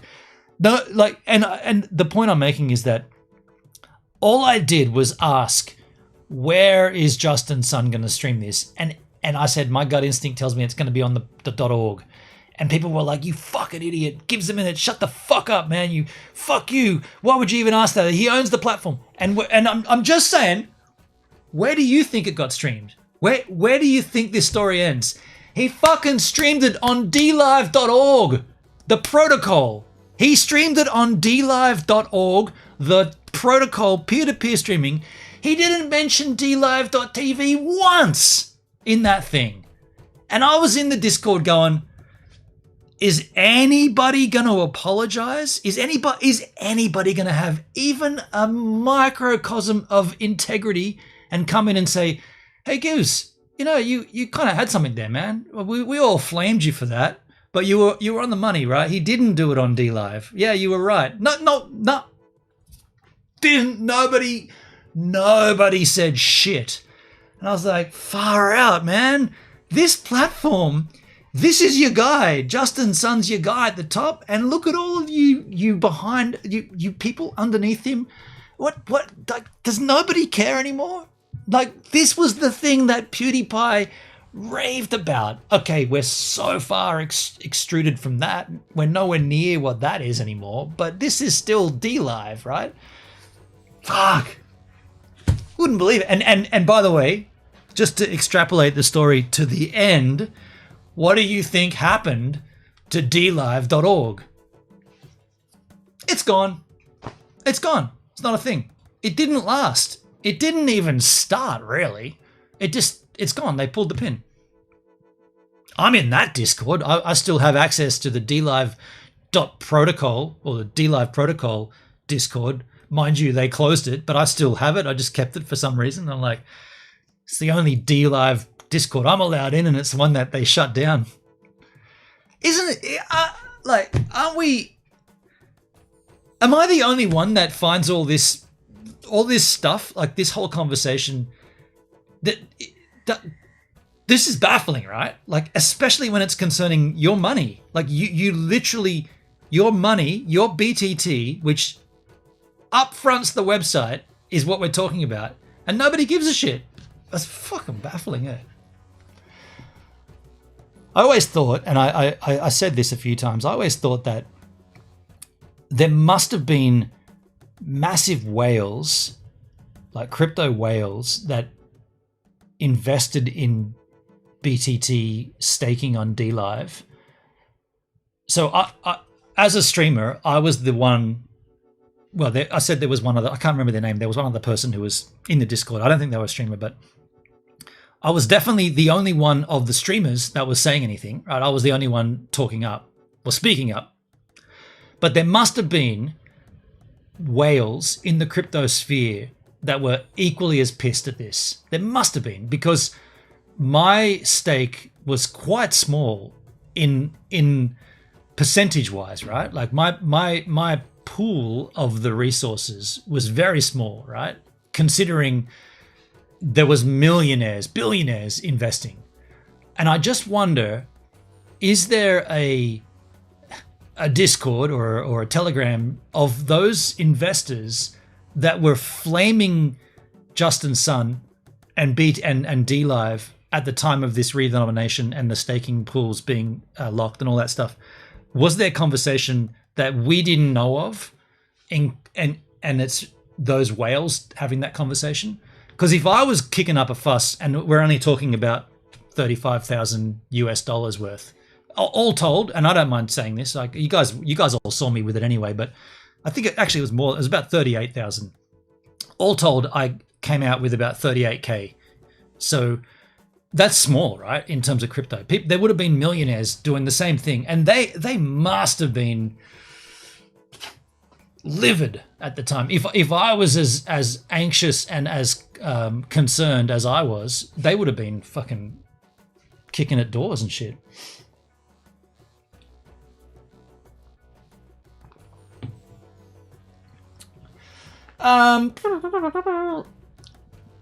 Flowski, kick has become class separated for sure. Small guys get naught. Yeah. But you know what? The only thing that's missing here is some kind of in-app currency, I feel. The platform's pretty solid. Like, I mean, we don't even look at other streamers or anything. We just do our thing. But I just feel like this kick.com to me feels like Twitch with a bit more, I don't know, a bit more potential. I don't know how. I mean, yeah. I just feel like because it's new, you can jump in at the base. I mean, it's been a few years now, but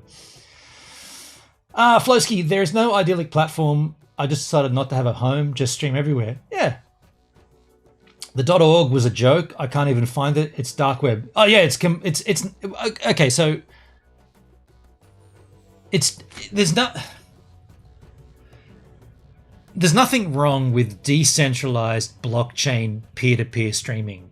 There's nothing wrong with that concept.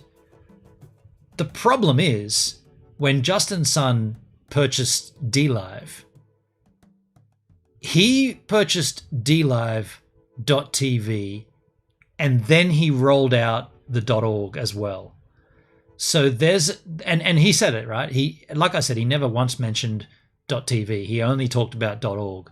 So it became very clear that whatever you do as a streamer on .tv, you're only doing it because Justin Sun says you can do it. he actually wants you to use the .org. He wants you to transition and move to .org. I was involved in Tidy, right? Back in the day when Tidy would message me, he asked me, "Hey man, as a valued streamer on our platform, can you come onto this dev call and talk about the concepts loosely based?" This is before .org was even announced, but this is we want your feedback. Isn't that fucking ironic, right? They want my feedback on their platform. So we need you, and if only if you're down for it. And by the way, I wasn't compensated for this. This was just me volunteering my time.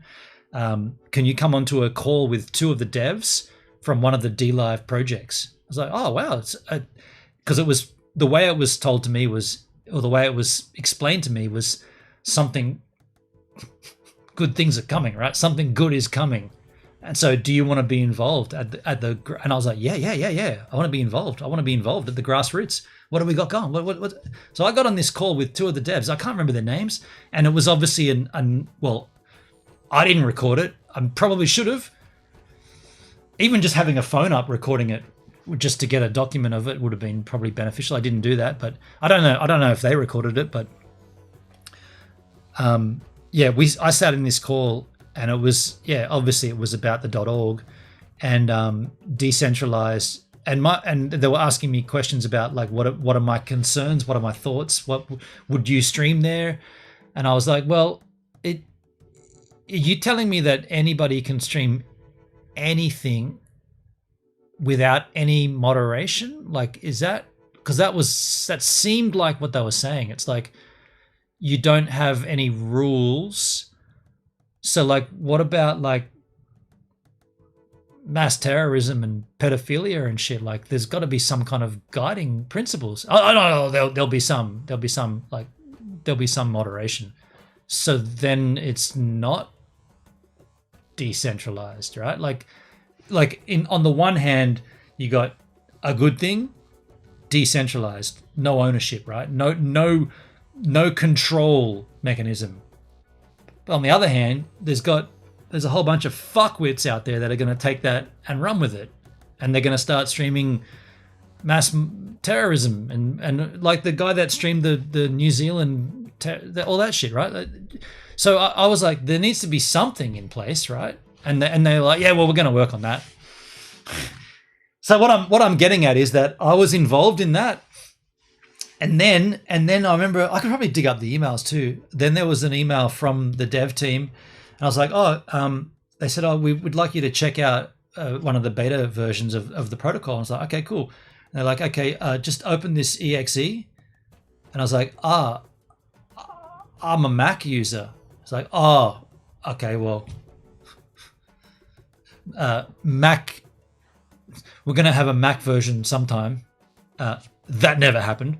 Thankfully, actually, that they never ever delivered a Mac version. But at that point, the devs were like, "Oh, you can't even open this." I'm like, "No, I'm on a Mac." Like, and then they was like, whoosh, "Eject, beep, beep, beep." They just backed out, and then they never had any more communication. It's pretty funny, hey. It's pretty fucking funny. Like, hey Suki, no rules. Let's get our drink on. How you doing, Suki? Yeah, like. It's pretty funny. Like if you put all this into a book and told the story, which I guess we've just done, it's pretty funny what happened. If it wasn't financial and it wasn't people streaming homes, the whole story is pretty comical. and I'm sure, I don't know, because I don't have access to the Discord, but I'm pretty sure there'd still be DLive is DLove, right? Who Suki, were you ever partnered? Did you ever become a VP, Suki? Is there anybody that can access the disc? You can't talk about it though. What happens at Bandcamp stays at Bandcamp. You can't talk about the partner Discord, can you? But what I'm getting at is, I'm sure there's still. Wait a second, is there pineapple on pizza because Tidy's gone? There can't be pineapple on pizza conversation. DLive is coffee and good morning. Yeah, that shit bored the fuck out of me. I haven't because of things. He was jealous. Who's he, Suki? Hey, Suki, you're here. There's 23 viewers watching. Should we roll the video again for 23 viewers? That's a big number for me on Kick. Does anybody that's watching want to see a 5-year AI story, AI generated story about my time on DLive? It's pretty interesting. It talks about the stuff that we just talked about, but a computer tells you, and I've animated it. You're getting a divorce, Suki. I understand illegal. Okay, heavy. I see numbers in my. I see numbers, and I'm curious to see. Should we roll this video one more time? I feel like I want to just roll it anyway because the numbers are high. 23 viewers watching. Okay.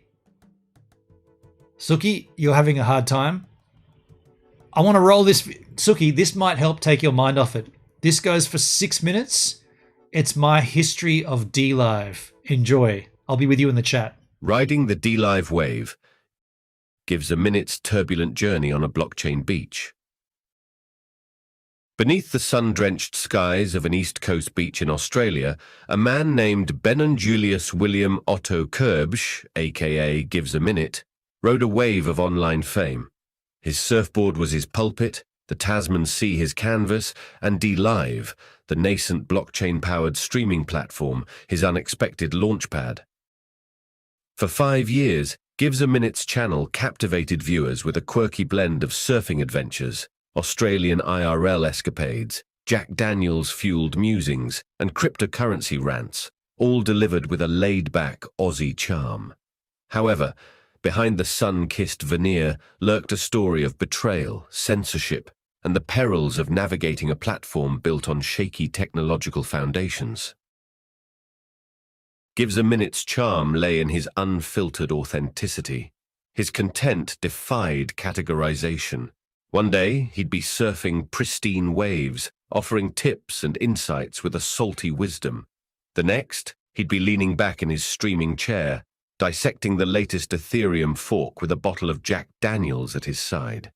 He challenged viewers with music cap games, where identifying obscure artists earned a music education seldom found in any book or radio show. With his beloved IRL adventures, dubbed Streaming from Stephen, his viewers traversed the coastal roads and into the highlands, with him often on 10-hour-long road trip camping adventures. This wasn't just entertainment, it was a community.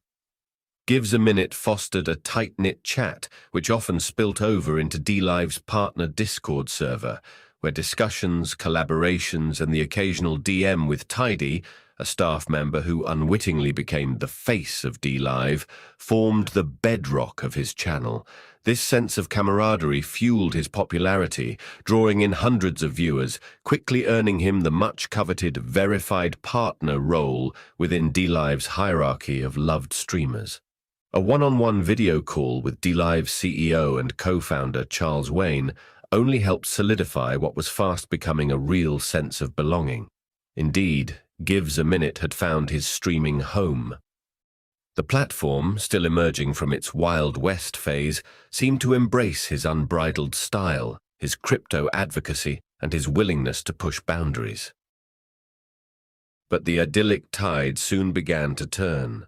Trolls, emboldened by the platform's lax moderation, unleashed a barrage of abuse and cunning doxing attempts on GivesAMinute, culminating in actual trespass leading to a criminal charge for one of the more docile trolls. DLive, however, seemed indifferent. Streamers began leaving the site in droves, not content with the lack of action. In a desperate bid to stem the flow, GivesAMinute would encourage discussion amongst the remaining partners. DLive's response? Banning GivesAMinute from the very partner Discord server his verified partner status afforded him, leaving him and his community adrift. Then came the BTT heist. DLive, fueled by the hype surrounding its native cryptocurrency, BitTorrent Token, BTT, had encouraged creators to lock their earnings in staking pools. This promised substantial rewards, luring GivesAMinute and many others to invest. However, when it came time to reap the harvest, DLive locked the BTT pool, effectively holding creators' earnings hostage. The promised returns dwindled to a trickle, then into nothing, leaving a trail of disgruntled and financially strapped creators in their wake. GivesAMinute, never one to mince words, called out DLive's duplicity. This, it seemed, was the final straw. His channel was mysteriously shadow-banned, his views plummeting overnight. Content deemed suggestive. Board shorts while surfing, a cheeky home brew in the Aussie bushland, was arbitrarily slapped with a permanent mature tag, further restricting his visibility. Exhausted and disillusioned, GivesAMinute made the painful decision to leave DLive after 5 years, his online surfboard washing ashore on calmer waters. GivesAMinute's story serves as a cautionary tale for the treacherous waters of unregulated online platforms. It's a story of the allure of freedom and the sting of betrayal, a reminder that even the most idyllic online waves can break onto treacherous reefs. It's a story that begs the question, in the rush to build blockchain-powered utopias, are we forsaking the very values that make online communities thrive? Transparency, trust, and a place for even the quirkiest, Jack Daniels-soaked surfers to carve their own unique path. As GivesAMinute paddles out onto other horizons, one thing remains clear. His story is a testament to the enduring power of community and the human spirit. Even in the face of censorship and betrayal, the sun-kissed spirit of GivesAMinute, riding the waves of his own authenticity, continues to inspire, a reminder that the true journey lies not in the platform, but in the connections we forge along the way. Happy what would have been 5 years on DLive GivesAMinute. My Unis, wow! My Unis, wow! How about that? There you go, folks. Sadness yeah, a little sadness. Sharks of multiple platforms. As my online surfboard washes up on calmer waters, it did it. I don't know. I didn't even know my online surfboard was washing itself up. Funny times. Well, look, 5 years on DLive. Here's to another 5 more. Does anybody have anything they want to address? I feel like I've tapped myself out here. I've done as much as I can on this story, I suppose. I don't. Yeah. I got to work tomorrow, so I guess I'll be wrapping this stream up sort of soonish. There's nothing else to be said, right? We were going to look at this Bondi news, but we're going to hold off on that. Suki, I came in 2 years later. You came in onto DLive in... You know what we should do? Let's take a look at DLive.tv skins. We might as well, while we're here, let's see what the website looks like on April 14th. DLive.tv, just for comparison's sake. What's this? Ape NFT? What the what's this shit? Hold on a second. What is this? DLive X. What's DLive X?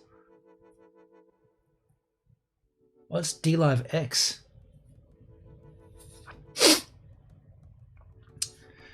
Hey ninjas, your inquisitive minds has led you... That's bad English. Your inquisitive minds has led you? Your inquisitive mind has, or your inquisitive minds have? Fuck! Does nobody proofread this shit? DLive, get your shit together. Your inquisitive minds has led you up to this point. This is another step in your training to be Ape NFT ready. Are you kidding me? We have something prepared for you. So, not uppercase, should be uppercase S. So read the rules and take the next step on your journey. Turn on replay feature. I've got that on. Stream for at least 1 hour and add I'm Ape NFT ready in your stream title. Take a screenshot of the replay of your stream showing the title, the time, and the username. Upload onto Google Form, including your TRC20 wallet address information. Winners will be put into a list and reward will be given. Get the fuck out of here. There is no way I'm doing that shit. Winners will be put into a... What are you... So you're winning an NFT? Oh! Yawnorama. Bonus. Send us an interesting clip from your stream and we may feature it on our socials. Yawn. What the fuck? What? What's DLive X? What's DLive X? I put an F there.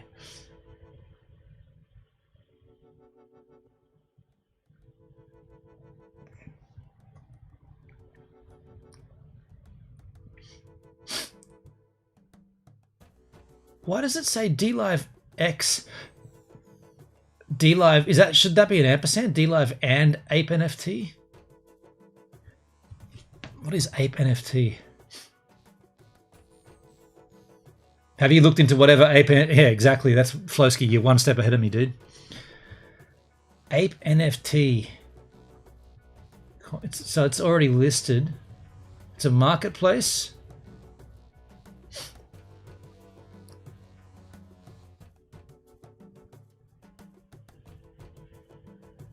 So this is an hourly chart.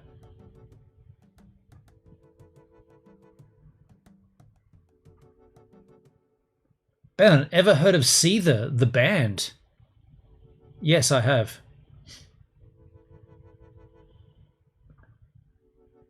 This is the all-time chart for this. So there was a massive pump. Jesus. There's been a lot of shit. Falling in reverse. Hey, Redco, how you doing, man? I've heard of both those bands. Suki, yes. Okay, so Ape NFT looks like a marketplace, probably with their own set of NFTs.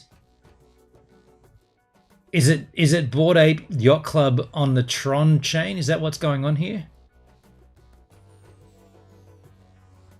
Either way, I don't really give a shit. I Prevail. Yeah, I know those bands, Suki. I do know I Prevail, Falling in Reverse, and Seether. Yeah, okay, so we're looking at NFTs on the Tron chain. Fuck, really? They really want you to buy NFTs and shit? Redco, I watched your clip about DLive Journey on X. Hey, thanks, man. Thank you. I mean, did you like it? So what's happening on DLive? Aside from NFTs and shit. Really? NFTs? Come on. Monster J? Quartalk? S Bureau? TF Monkey? And then that shit. Patriot Soapbox News? Channels we think you'd like. You don't know me very well, do you? Channels we think you'd like. Man. I mean, to be fair, when you look at this website, I look at it differently now. I look at it with tainted eyes, but this is what it's always looked like. It's always been pretty lousy, right? I used to think, yeah, but it's a good place, you know, but now I look at it and I think, huh, it's lame. It just looks lame, right? What's this guy doing? electronic music.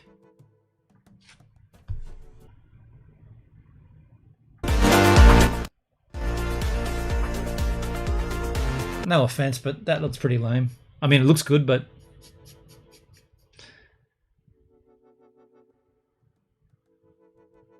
wow.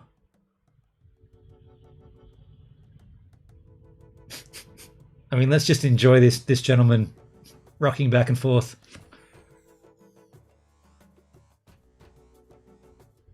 Hot Beats TV. Yeah! Rock the mic! Twist those knobs. You've got it. Yeah. Tap that button. Ah, you've got that. It's hot. Da-na-na-na-na-na-na-na-na-na. Rock back and forth. You've got this.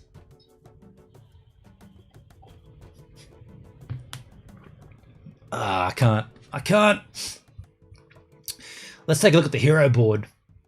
Savannah Sushi, Live Monster, Amy Lane, Scooby Dooby Doo, Live Patriot Soapbox News, top supporters,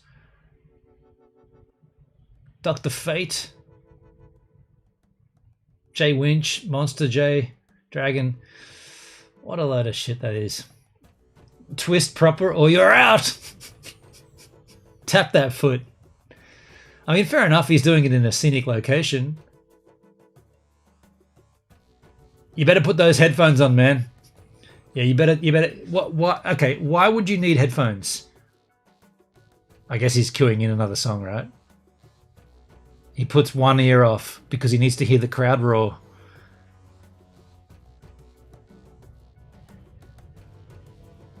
The only way this works is if you've got a shot of the crowd, like, having a good time.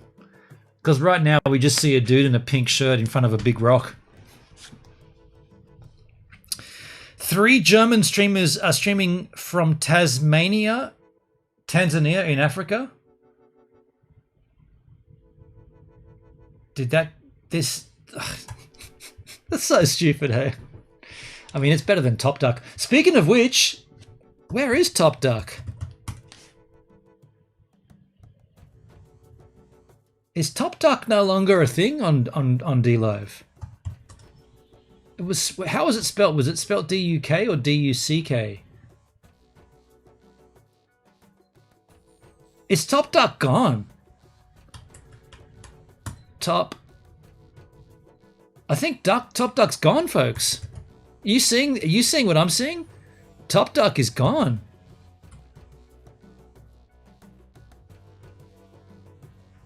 Oh wow, this is a cool shot. That looks sick. Something I like this channel.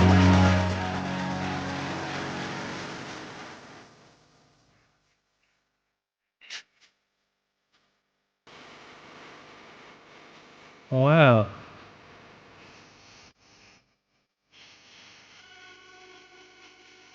Oh, that was lame. Please don't sing. No more duck streams. Yeah.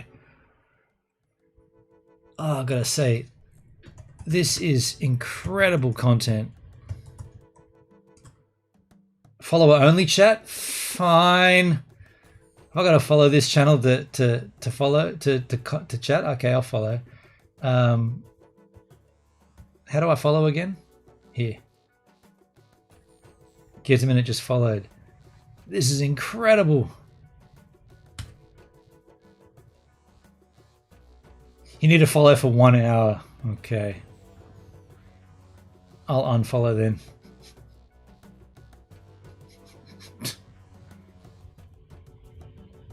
What the hell? It's obviously restreaming. Ah, DLive. What a beautiful, beautiful thing. Where am I in this situation? How many viewers have I got on DLive? None. Well, I'll be in the just chatting menu.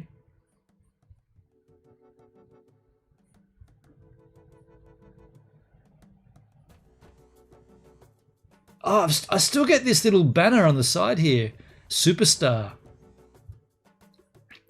Here I am. Oh, this person here's chatting to me. Oh, there's been chat comments.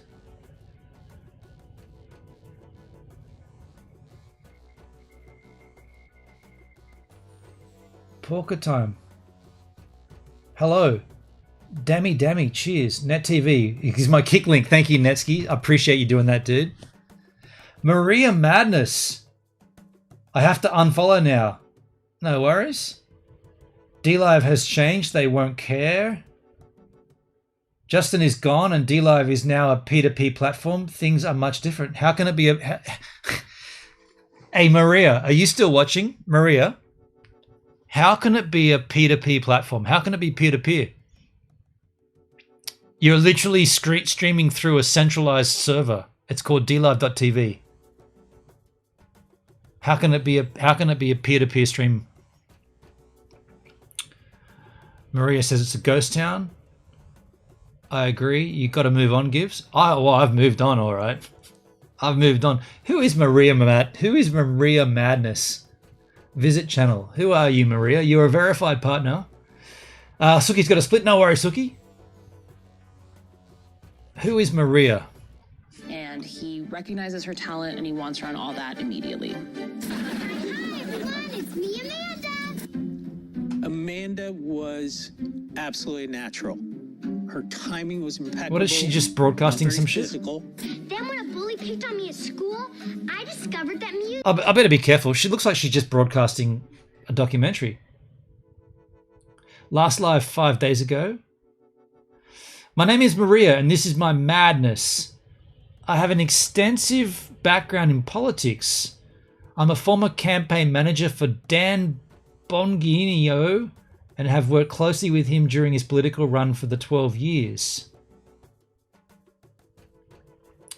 Suki, Maria, my DLive sister. Really? Maria is legit. I've seen her on High Rise's channel. She's nice. Okay. I was also the state chair. What is she talking about? P2P. How is DLive peer-to-peer streaming? She's obviously mixing up her terms. I was state chair for the Rand Paul for President statewide grassroots coordinator for Ted Cruz for president. I've worked on federal, state, and local politics, and I've even won my own election twice for central committee in my county. I lost my passion for politics after the extensive fraud in the 2020 election. They're stealing it! But I do enjoy streaming the madness and revealing the truth. Okay, so she's a the election was stolen. You never know what you get with a madness stream. I'll always keep things light and fun. I like the follow me. When it's no longer fun, it's time to move on. Please follow me to kick. Maria, you. You were there in my chat, Spruik and DLive, but there's your kick. There's your kick link. How's your kick platform going? Offline. Maria. I'll give you a follow, Maria. I followed Maria on Kick. She's got a Twitter link, YouTube. Oh, got a YouTube channel, Maria. Let's see. 50 subscribers on the way.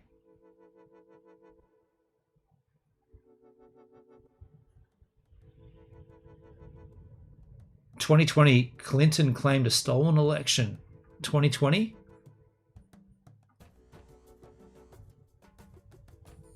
The only people I owe my loyalty to are those who never made me question theirs. That's interesting. Schedule is pretty close, just about. Mostly ish. Mondays at 9 Eastern. Madness. Discord. Support the madness. Buy me a coffee. Chat rules. No drama, no racism. Respect others. Clean up any mess. That's pretty cool. Act somewhat human and just don't be an ass. All music copyrights and licenses held by copyright. Who doesn't like sea turtles? Okay. Maria.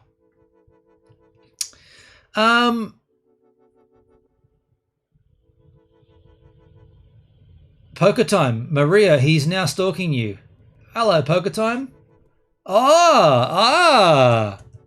Poker Time. Poker Time.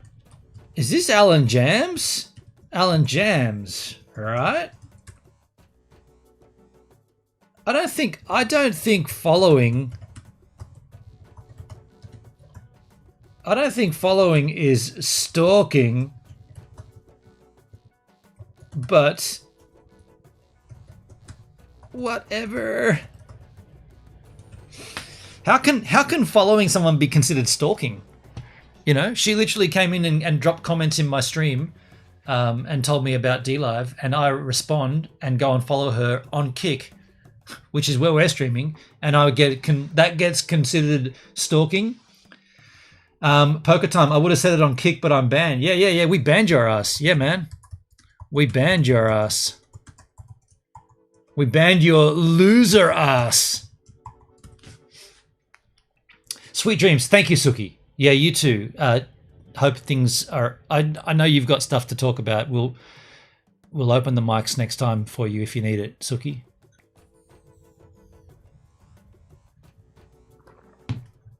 You know what we should do? We should also ban Poker Time over here as well. Hey, Poker Time. It's okay, Maria. If he keeps stalking, you will report to DLive Discord. Yeah, well, you can do that, dude. I don't mind. I'll just delete you right here. How about that? How about that? How about that? You're done here as well, dude. Poker Time. Catch you later. What are you doing on there anyway, man? Seriously, what are you should be like creating new accounts and coming over to Kick and stalking me here. What are you doing over there on DLive? You're in a chat that no one else is there for. Come on, man. In fact, I'll do you a solid, Poker Time. If you come over to Kick with a new account, Poker Time 2, I won't ban you. How about that? How about that? Give you a little one up. I won't ban you if you come on with a new account, Poker Time 2. If that's something that you do, then I'll respect it. What a funny stream though. Here I am 5 years in on my DLive career. 5 years in. Dudes, we got some good stuff coming pretty soon. Well, I don't want to say too much, but I'm inching closer and closer to getting the first GoVan live stream up and running. It's getting there. It's getting there. It's not quite there. Got to do a few things, but it's getting. Every step I do, or every day I work on the vehicle, brings it closer and closer. And it's definitely, the ending is in sight. I'm going to use GoPros in the vehicle. I'm not using my GH. I'm only going to take my GH5 for outside of the vehicle. What was that noise? I don't know. Just the house settling.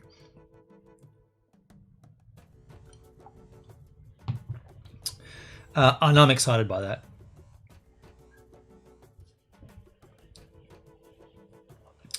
I just saw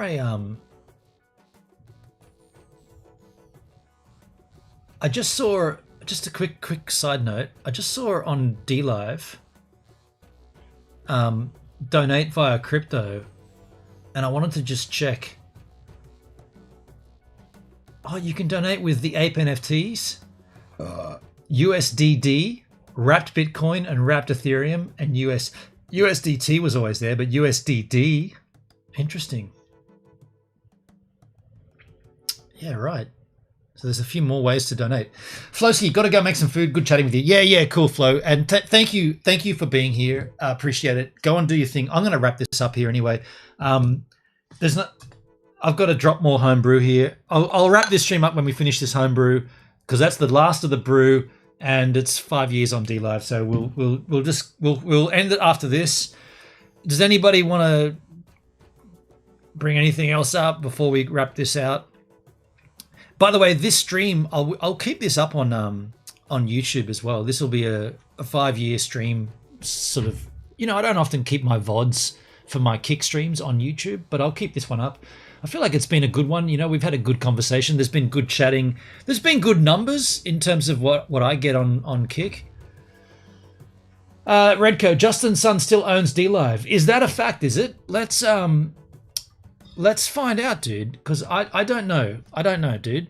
DLive.tv wiki. I guess Wikipedia will be our first port of action. Wikipedia. DLive is an American video live streaming service which was founded in 2017. It was purchased by BitTorrent in 2019. Due to the site's lax enforcement of prohibited content, DLive has become a popular alternative to YouTube and Twitch among white nationalists, conspiracy theorists, neo-Nazis, and other extremists. Shit. That does not read well, does it? Oh, no. The site is also used by gamers as an alternative to Twitch. DLive uses blockchain for its donation system, originally operated on the Steemit blockchain before switching to the Lino network upon its relaunch in September 2018 when I came on board, and later the Tron network after its 2019 purchase by BitTorrent. Company history. DLive was founded in December 2017 by Charles Wayne and Cole Chen, who studied at the Uni of California, Berkeley. Initially based on the Steem blockchain, it was relaunched in September of 2018 on the Lino network blockchain. With the launch, DLive billed itself as a streaming site which did not take a cut of streamers' revenue, a policy that only lasted until December. Remember when they did that? Remember they were like, we will not and will never take any of your cut. Now we are. Oh, that was funny when that happened. They were like, DLive does not and will not take a cut of your revenue. And now we are. It was almost like a South Park episode. And now it's gone. Instead, 90.1% of subscriptions and gift revenues went directly to the streamers, while the other 9.9% was streamers' daily performance on the site. Was streamers' daily performance on the site? That's worded weirdly. Right-wing... Are we going to read this whole... Oh, no, it's not very long. Right-wing conspiracy theorist Alex Jones temporarily moved to DLive after being banned from YouTube, but was also banned by DLive for violating its community guidelines in April 2019. By that month, DLive self-reported 3 million monthly active users and 35,000 active streamers. In the same month, the YouTuber PewDiePie signed an exclusive deal with DLive, which lasted until his return to YouTube in May of 2020, so a year. In the 2 months after the signing, DLive user base grew by 67%. Now, by the way, at this point, I'll remind you carefully of the way that this impacted streamers. So if you had staked your Lino into the system, and by doing that, you're effectively saying, I believe in DLive, and whatever revenue I earn, I'm going to lock back up into the pool because I believe. And therefore theoretically you have governance. It's proof of stake mechanism, consensus mechanism. You can basically have a say in the site, in the development of the site, if you are willing to do that. Now, so every streamer was earning, and that 9.9% or 9.1%, 9.9% of a streamer's income would get divvied up amongst those who staked. So when big streamers came to DLive, such as Alex Jones, PewDiePie, and I recall one Nick Fuentes stream, I'll tell you about that in a second, but so when I say big names, I actually mean streamers that had a lot of donos per stream. When those big donation streams came through, every single person who had staked was cashing in. So I staked all my Lino, like every Lino I earned. I didn't withdraw anything. I just put it all back into the site. And I built up quite a nice pool of Lino. And so every week, at the end of the week, I'd see my returns plus my earnings off every other streamer coming into my pool. So when I'd see, I said Nick Fuentes before. I saw Nick Fuentes. He did a stream. Now I'm not in favor of his content at all. I'm not I'm not saying that, but I watched this stream, and in his stream starting soon countdown, he earned, in donations, he earned more than I earned in my entire time on DLive. In the entire time I've been on DLive at that point, Nick Fuentes earned more before he'd even began his stream. So he had his countdown and stream starting soon, and the donations that came in outweighed anything that I'd ever earned in total of everything. And the point I'm making is, if you had staked your Lino, you were earning a percentage of that. So when I saw these Make America Great political extremists, all the dudes, Baked Alaska, fucking lolly socks, all these yahoos that were getting massive donations, I was like, hey, thank you, cheers. And of course, so was the website, right? So was the site earning off of that, because DLive does not and will not take a cut of streamers' revenue until they did. So they were also earning. So there's this kind of this moral conundrum you come up against, where you can turn a blind eye to it. And I didn't watch this highly charged political content because I just didn't give a shit. By the way, I'm in Australia. It's not really relevant, right? You guys, these fucking madmen over there talking about all this shit, they think we don't even exist anyway. So Australia is a joke. We don't well, not even a joke. It's a lie. We don't even they don't exist. Australia, kangaroos. How can that be, right? They don't even think we exist. So I just kind of like didn't really care about it. But I was watching the donations, going, all right, thanks very much. So that was the way that worked. And when they banned Alex Jones and Fuentes, and then the Capitol insurge and all that shit happened, all of a sudden, you weren't earning anything on DLive. It was like, oh, those dickheads, they were helping me out. And then it didn't. By late 2019, DLive was purchased by BitTorrent. BitTorrent itself was owned by cryptocurrency entrepreneur Justin Sun, the Tron Foundation. DLive switched from the Lino network to the Tron network. That's correct. Towards the end of 2019, DLive began attracting users from the far right because of its lax enforcement of prohibited content guidelines. A whistleblower told The Time in August 2020 that DLive was turning a blind eye to hate speech and misinformation on the platform.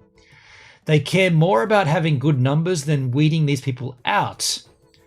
Internal emails obtained by the New York Times show that Charles Wayne wanted to suspend some white supremacists and neo-Nazis in 2020, but decided not to because it would hamper DLive's growth, which is kind of what I was just getting at, I guess.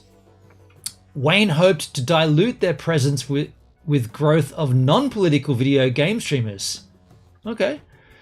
In 2020, amidst the George Floyd protest, DLive changed its Twitter profile to All Lives Matter, which Time called a right-wing rally cry in response to Black Lives Matter. A bit of a stretch. By August 2020, the most popular programming on DLive included anti-vax content, COVID-19 misinformation, and opposition to racial justice movements. In October 2020, QAnon streamers joined the platform after being deplatformed from YouTube. This does not read very well, right? Shit. Who's editing? Who's editing? Is this Throst editing the Wikipedia page of DLive? I mean, he's been busy on Ryan Kavanagh's Wikipedia page, but now he's come over to DLive. Could that be Throst? Is he out there doing this? Out there on his compound. Anybody know what I'm talking about? Anybody? Nobody knows. Nobody knows. It doesn't matter. User base and far-right content. DLive viewers can tip content creators with currency called lemons. Many of the site's far-right streamers are only accessible after seeing X-tag content. Okay. Unlike right-wing media alternatives such as Gab and Parler, DLive's donation and subscription top streamers make over $100. To facilitate donations, the site is integrated with Streamlabs. No, it's not. Never has been. In August, 8 of DLive's top 10 earners, including the Social Blade, were far-right extremists. On the date analysed by Time in June... Oh, this is the article that I get a mention in. I get a mention in this article. Ah, I thought that might have linked to the article. Fuck! Bugger. Far-right extremist channel. And by the way, my mention of that article, what was the name? What was the journalist's name?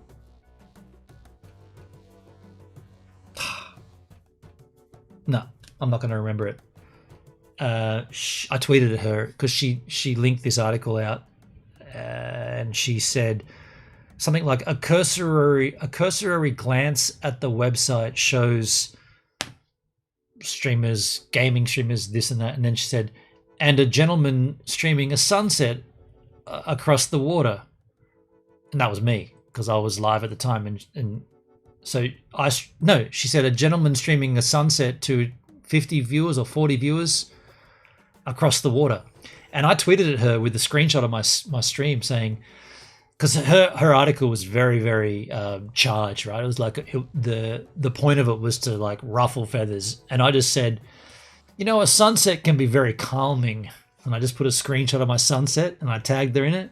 Lorenzo, Josephine Lorenzo, Louise Lorenzo, can't remember. She didn't respond. Megan Squire.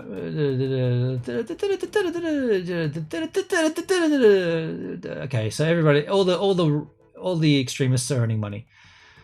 A former DLive employee who spoke anonymously to Time magazine, I wonder who that was, stated that as political channels on the service became increasingly popular in 2019, they developed into streams dedicated to white pride and a lot of anti-Semitism. Entire streams talking about how Jewish people are evil. Joan Donovan, the researcher director of Harvard's Schornstein Center, stated in August 2020, on DLive, the gloves are off. And it's just full white supremacist content with very few caveats. Now, the US Capitol attack. Do we want to read this? I guess it's the last thing on here. We probably should read it. During the attack on the United States Capitol on January 6, 2021, at least 9 DLive streams were online streaming their involvement in the day's events.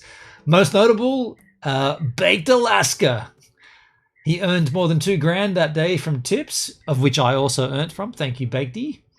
A Proud Boys associated account called Murder the Media, a phrase that was written on the door of the US Capitol, also streamed.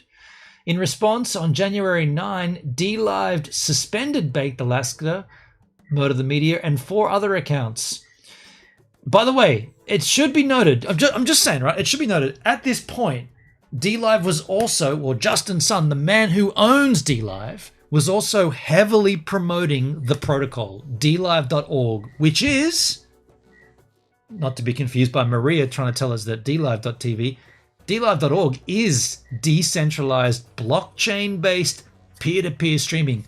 So, Baked Alaska, Murder the Media, and the 4 other accounts could easily have fired up the protocol and live streamed all their shit on the protocol and gotten away with it. Just saying, right? They could have done it. They're decentralized. Nobody was giving a shit. They could have done whatever they wanted. They could have streamed this shit. It also suspended the account of white nationalist Nick Fuentes, one of the site's most popular creators, with the leader of the Groyper movement. We haven't heard that word in a long time. Groyper. Remember we got Groypers in my chat? All this fucking Groyper shit. I remember that. I was like, what is this word? Groyper. What? And I remember doing a stream talking about something. Like there was some It probably was about the election, the stolen votes, and I was saying, well, they probably should find out whether these ballot papers were actually, because remember there was someone that came in and said, oh, the ballot papers were watermarked. Just wait for another 4 weeks until they find out the watermarks. And I was like, okay, if all these ballot papers were watermarked and they flew them in from somewhere else, I think from Hawaii or something, whatever. I was like, that sounds pretty legit. Let's wait and see. I'm keen. And if it is a stolen election, let's revert the timelines and redo it. People were coming in my chat, groypers coming in saying, based. And I was like, I'm based. I'm based because I'm searching for the truth, right? And if you tell me that there were these ballot papers that were watermarked and this is all gonna get revealed in the next few weeks, whatever, based. Of course, what happened? Abso-fucking-lutely nothing. None of the ballot papers that were watermarked ever turned up. It was all a fucking smoke. Based. Unbelievable. 1 week after the attack, white supremacist and groyper Patrick Casey, I remember this guy, was using the site to downplay the significance of the riot while acknowledging that our days on DLive seem to be numbered, you and everybody else. An analysis performed in January 2021 following the attack showed that approximately 95% of the views on DLive streams that day were going to far-right streamers, at least 9 of which were present at the Capitol.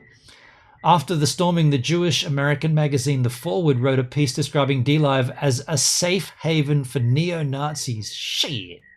February 9, Raja Krishnamurthy and Jackie Spear sent a letter to DLive calling the company to explain how it moderates extremist content.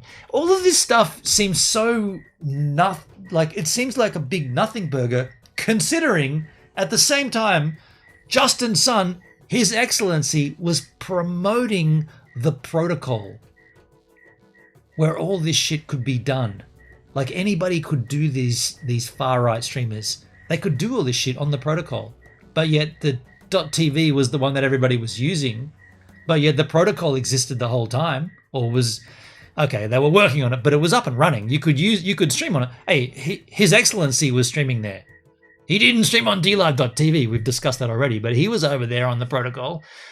The future of the future of live streaming is decentralized blockchain, bang, peer-to-peer gangbangs.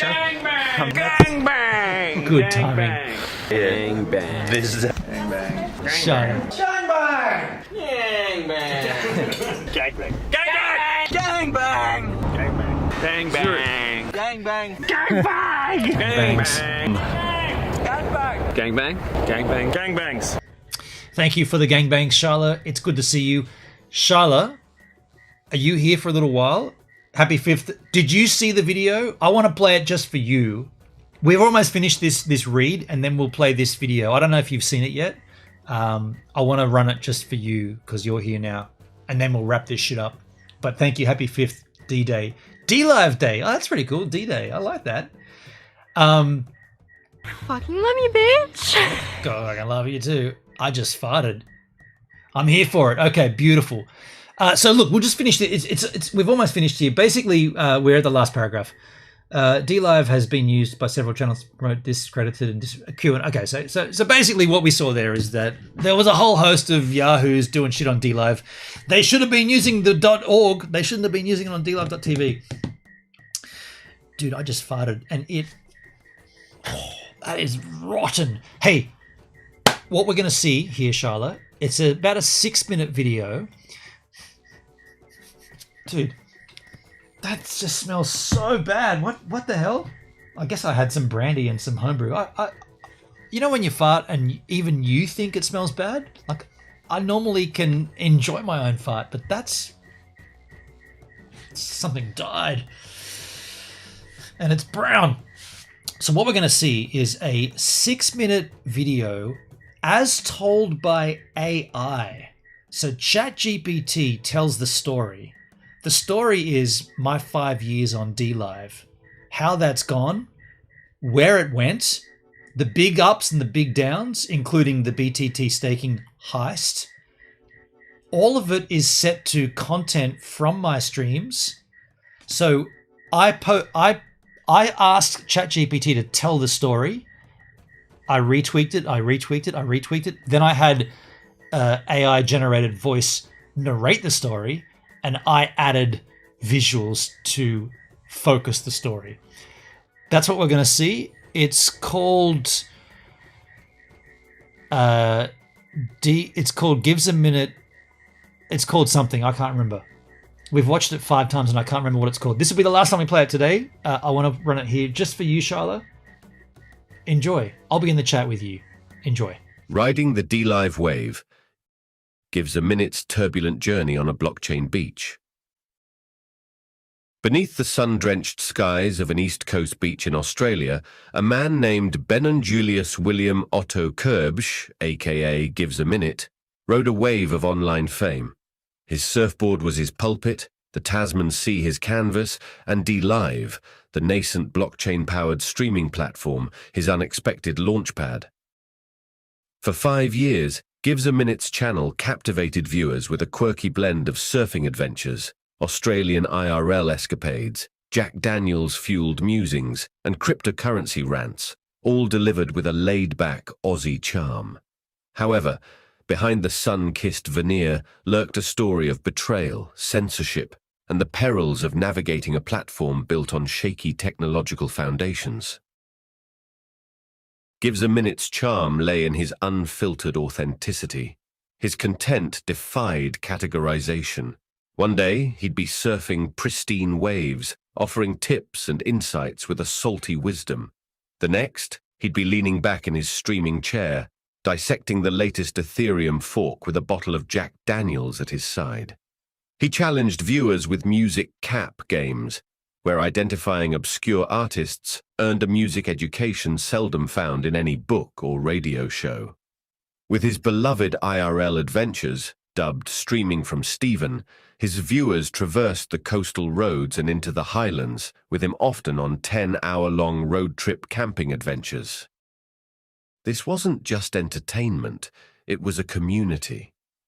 GivesAMinute fostered a tight-knit chat, which often spilt over into DLive's partner Discord server, where discussions, collaborations, and the occasional DM with Tidy, a staff member who unwittingly became the face of DLive, formed the bedrock of his channel.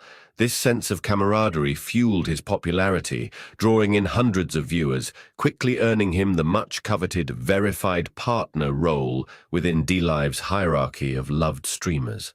A one-on-one video call with DLive's CEO and co-founder Charles Wayne only helped solidify what was fast becoming a real sense of belonging.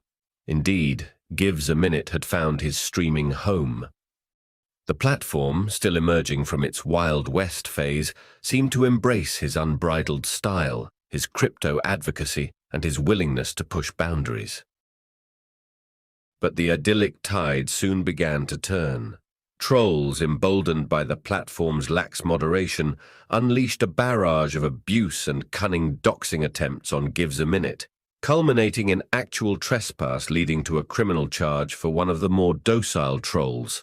DLive, however, seemed indifferent. Streamers began leaving the site in droves, not content with the lack of action. In a desperate bid to stem the flow, GivesAMinute would encourage discussion amongst the remaining partners. DLive's response: banning GivesAMinute from the very partner Discord server his verified partner status afforded him, leaving him and his community adrift. Then came the BTT heist. DLive, fueled by the hype surrounding its native cryptocurrency, BitTorrent Token, BTT, had encouraged creators to lock their earnings in staking pools. This promised substantial rewards, luring GivesAMinute and many others to invest. However, when it came time to reap the harvest, DLive locked the BTT pool, effectively holding creators' earnings hostage. The promised returns dwindled to a trickle, then into nothing, leaving a trail of disgruntled and financially strapped creators in their wake. GivesAMinute, never one to mince words, called out DLive's duplicity. This, it seemed, was the final straw. His channel was mysteriously shadow-banned, his views plummeting overnight. Content deemed suggestive. Board shorts while surfing, a cheeky home brew in the Aussie bushland, was arbitrarily slapped with a permanent mature tag, further restricting his visibility. Exhausted and disillusioned, GivesAMinute made the painful decision to leave DLive after 5 years, his online surfboard washing ashore on calmer waters. GivesAMinute's story serves as a cautionary tale for the treacherous waters of unregulated online platforms. It's a story of the allure of freedom and the sting of betrayal, a reminder that even the most idyllic online waves can break onto treacherous reefs. It's a story that begs the question, in the rush to build blockchain-powered utopias, are we forsaking the very values that make online communities thrive? Transparency, trust, and a place for even the quirkiest, Jack Daniels-soaked surfers to carve their own unique path. As GivesAMinute paddles out onto other horizons, one thing remains clear. His story is a testament to the enduring power of community and the human spirit. Even in the face of censorship and betrayal, the sun-kissed spirit of GivesAMinute, riding the waves of his own authenticity, continues to inspire, a reminder that the true journey lies not in the platform, but in the connections we forge along the way. Happy what would have been 5 years on DLive GivesAMinute. My Unis, wow! There you go, Charlotte, just for you there. Jack Daniels soaked surfer, yeah. I mean, AI gets it right and it gets it wrong, and it makes it comical. I couldn't have told that better, really. I mean, if I had have sat down and said, I want to hit all these points, how do I tie them all together? I'm not a storyteller like that, but yeah, that was cool. And I think that's a good summary of what happened. What happens from here onwards is yet to be written. If I could issue a statement on that, I guess I would say directly to DLive, you've either got to unpartner me with a good reason, or you've got to like accept me back into the Discord and try to right the wrongs. I don't think that's going to happen though. But as it stands, I'm still partnered. I don't know what that actually means, but I'm still a verified partner on DLive. I don't have any of the benefits of that partnership. I don't have access to anybody. I can't contact anybody. I'm not even allowed in the Discord, but I'm still partnered. So it's, yeah, there needs to be accountability here. They really did you dirty. They totally did me dirty. And the thing is, when we were doing this earlier on this stream, I was saying, could that 6-minute video inflame shit to them be like, all right, you're completely off our platform, Gives, you're gone. My response to that would be, but that was not me saying that story. That's AI telling the story.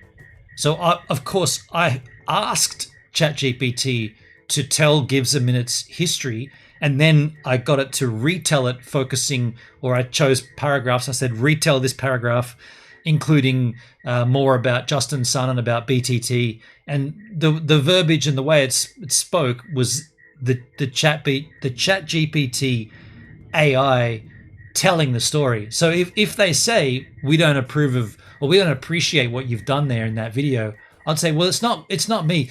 It's sourcing information from the internet and tying it together into a 6-minute video. And I got to say, it's pretty, as Redco says, what was wrong? It's all accurate. Yeah, exactly. It's all accurate. And that's why this exact stream, I'm going to keep this whole, what have we've been live for 2 hours 40. This is going to stay up on YouTube as proof of the conversation outside of the video, because there's obviously more to the story. We had to, well, ChatGPT had to condense it down to 6 minutes to make it more palatable. Is this the free version of Chat? Yeah, the I think it's version 3.0. The one that goes up to 2021 or 2022. I haven't paid for it. It's one of the free ones. Yeah. So what I did was I used that to tell the story. I said, tell the story about GivesAMinute's time on the blockchain-based platform DLive. And then when it would return it, I'd say, okay, make this shorter, so approximately 6-7 minutes worth, and focus more on the trolling or the BTT, and then it would come back, and then I'd take paragraphs out and I'd say, okay, I want that paragraph. Then I'd retweak it and say, with this paragraph, I want it to be shorter and more cinematic, or whatever the words were, just to make it entertaining, I guess. I mean, you can, but by the way, you can see my ChatGPT history. We can go in there and check that out if it ever came down to it. There's obviously the history there. You can go back and check it out. Maybe Grok. I tried Grok. I didn't try Grok on this project, but one time on a stream, Hendrik told me about Grok, and I thought I'd give it a shot. That's the XAI. Yeah. I don't know. Oh wait, I'm talking. No. Doesn't Zuckerberg have one? Whatever the one Hendrik told me to try, I tried.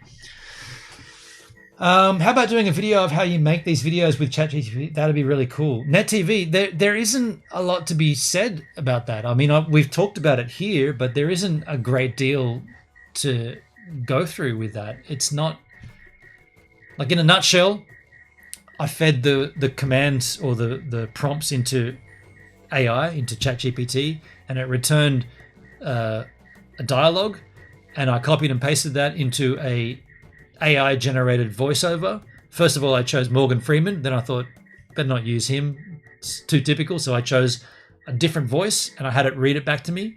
Once I had it read back to me in the order and in the length, I was like, okay, put that in a timeline. Then I'll go back and fill in the gaps with visuals. Can we make music with AI? Oh, good question, Redco. Is that cricket JD fueled? You can hear that outside. Hey, Luke's here. How we doing? We're doing well, Luke. We're doing well. Do you know Sun O, the band? Yes, I do. I do know of Sun O. Luke, you've come in at the end here. I'm out of here. I got to work tomorrow. 6 p.m. That's a good time. I got to be up at 5 a.m. So I will say, Luke, because you've just come in, you missed out on the video, but don't worry. You can go back and watch it at your leisure. This VOD will stay up on YouTube, and I'll DM you. Cool, no worries. Okay. Yeah, this VOD will stay up on YouTube, and also I've uploaded the actual 6-minute video to YouTube as well. But hey, happy 5 years on DLive. Let's see what happens here from here to the next 5 years, whatever that looks like. I hope you're all here with me. Cheers, ears. That's empty. I'm gonna have a bit more of this. Kicking it with GivesAMinute on Kick.